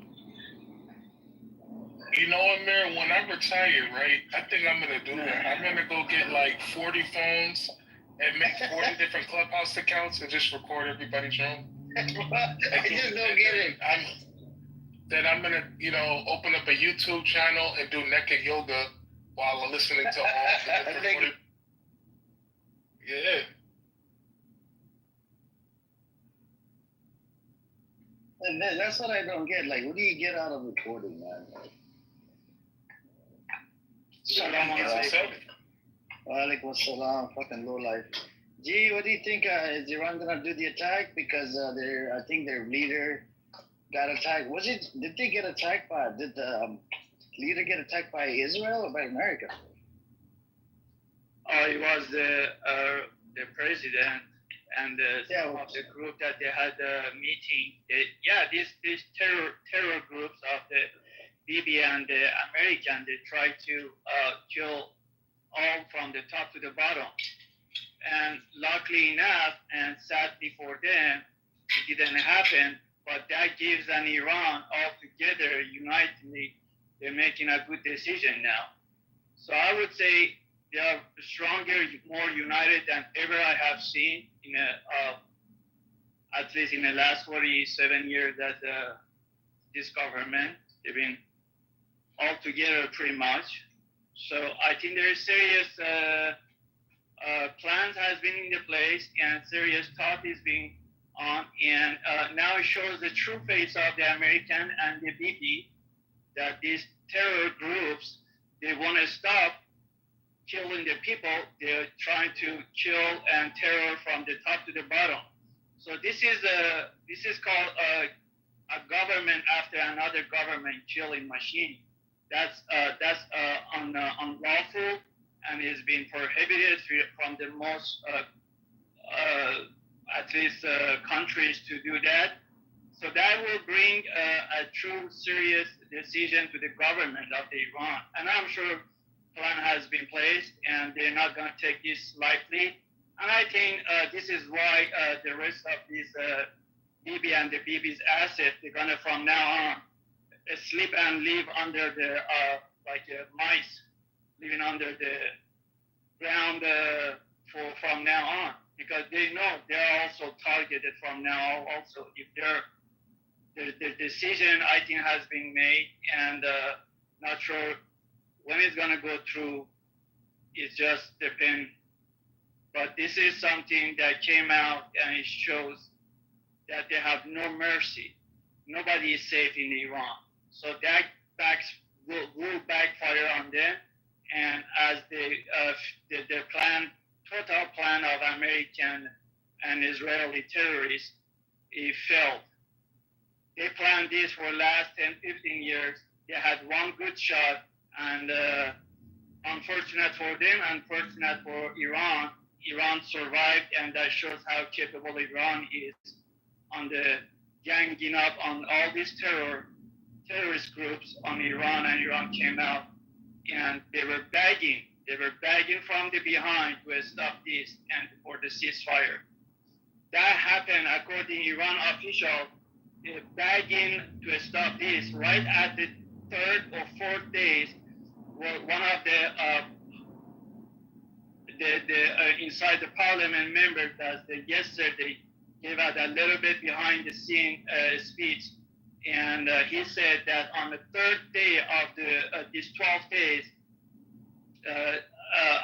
phone calls, many from the Arab countries, bringing basically a request from U.S.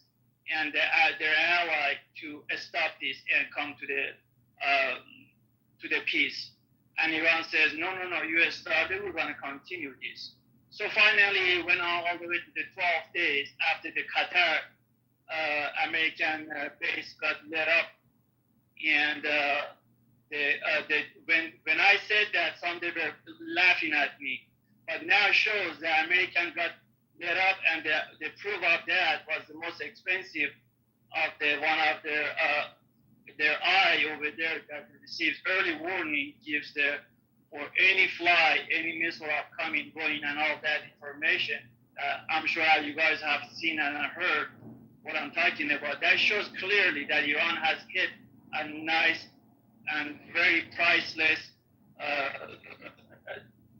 target in Qatar.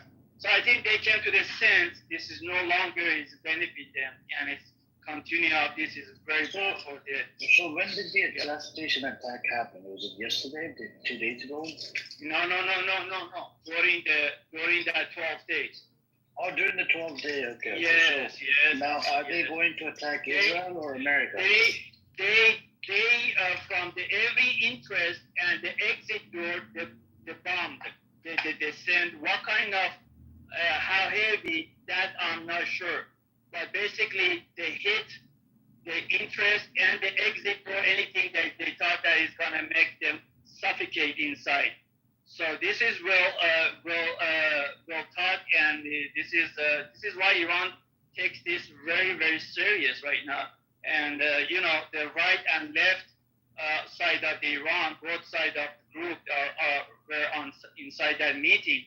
That luckily they survived this, and that's why they brought them all united and for the I'm asking you, are they gonna attack Israel or America? Well, American it directly to the America. It will be something when the full war happens. But in a 12 days like that, that's obviously American were involved with this. American asset is all around the region. They can get hit. Basically, if you hit an American base, there's an American soldier over there. You really think that there was no American soldier on the Al Adid in the Qatar base? Sure enough, there was. Did anybody injured or got killed? Yes, of course there was. But the numbers, they will never reveal that part. It will always they are silent. Just like Al-Assad base in Iraq. It's very obvious. Or in the base Well, I think they emptied the base. Gee, I think they emptied the base before you guys. No, Amir. The military, what they have is not a troop military over there. They have some airplane, yes, but the rest of them is for spying. Those early is like a ball shape, the white color ball shape is super, very high, sophisticated and expensive. I'm sure Edward knows about that one. That gives the early warning. That's over there is always military. They're on top of that. They're not for leaving that. That's for such a days like that to be used by operating by American. It's not like a airplane you can fly him and get him out of there. No, it's not like that. They're operational 24 hours, 7 days a week on their heaviest bombard or any war. That's what designed for. So you should know there was American. And if you ask me, of course there was dead and injured for sure. What's up, Edward? Hello, assalamu alaikum.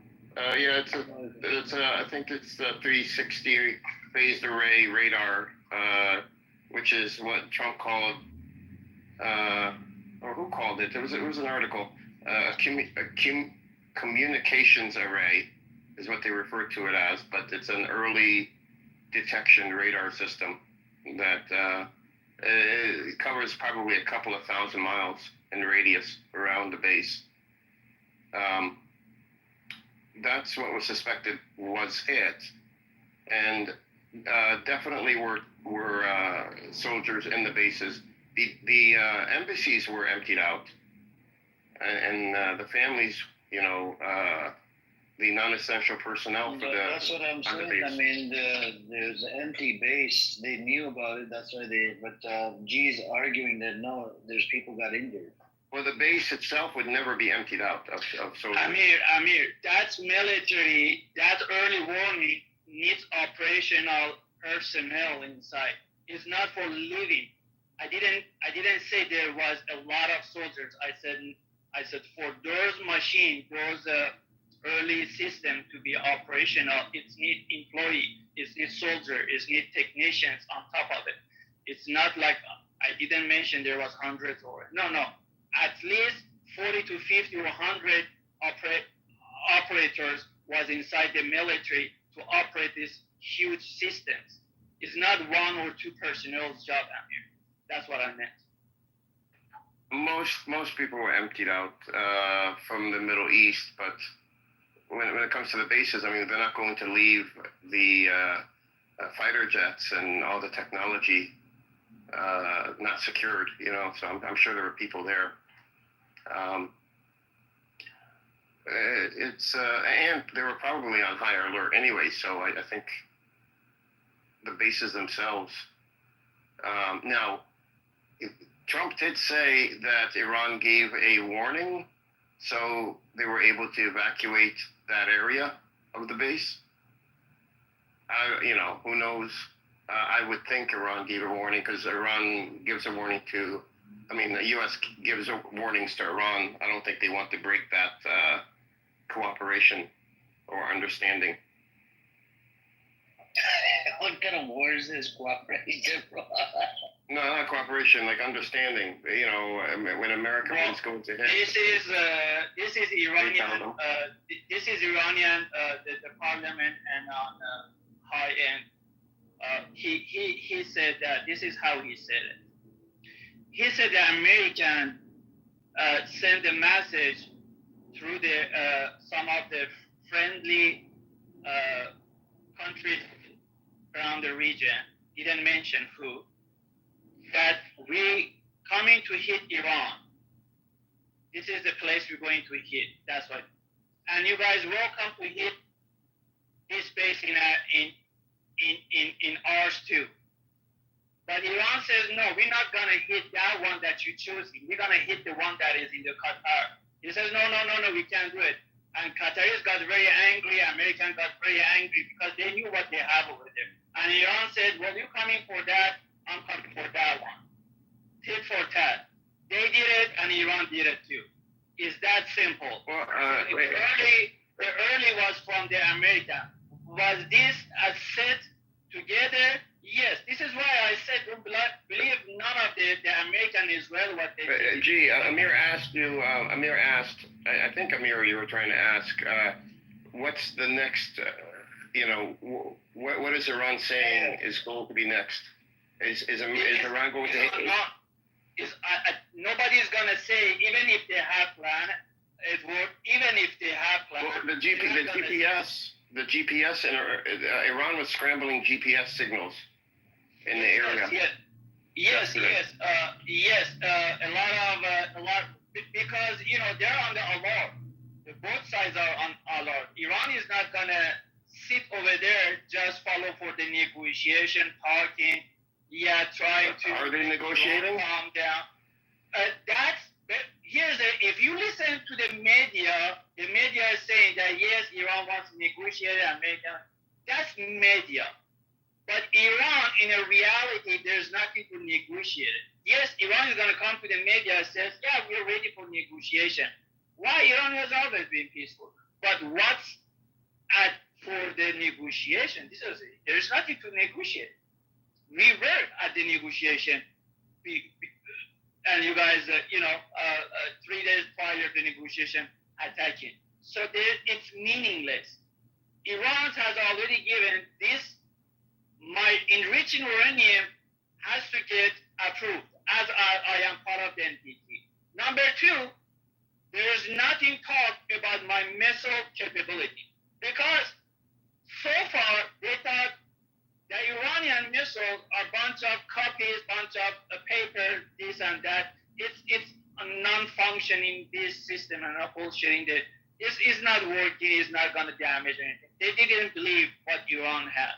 During that 12 days, their eyes got wide open. What really these devastating damages can bring this missile with the pinpoint accuracy, any target that Iran wants.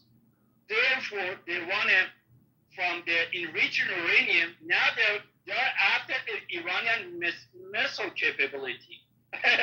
You should think about Iran will never negotiate that. But the big question again, look, you're not answering the question. The big question is, are they going to attack America or Israel?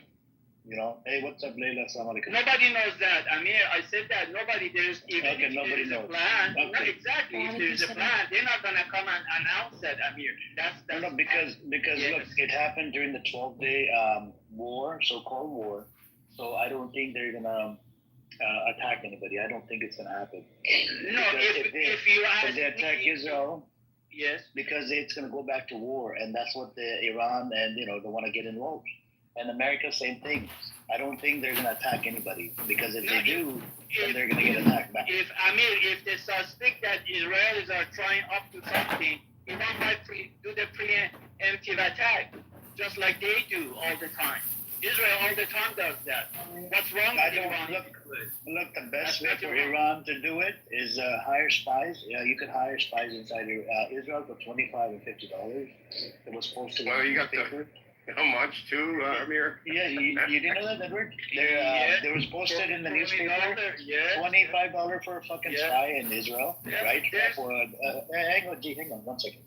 So the spy, one of them was 25. The other one was paid, I think, $1,500 or something, or $2,000. That's really cheap. I mean, what's going on in Israel when somebody has to pick up a side gig that, I guess spying could be a side gig for so low amount of money. I mean, there must be, people aren't living as good as they say they're living over there.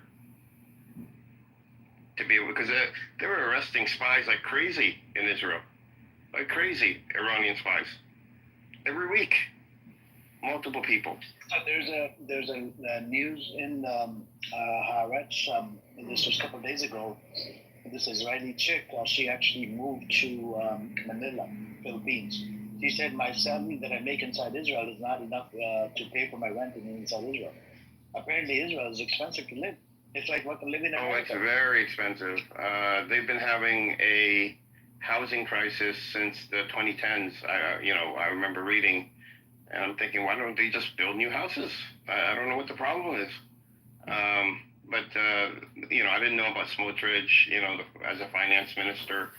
I didn't really read much about him until after October 7th and realized that he really doesn't know what he's doing when it comes to the finances of the country.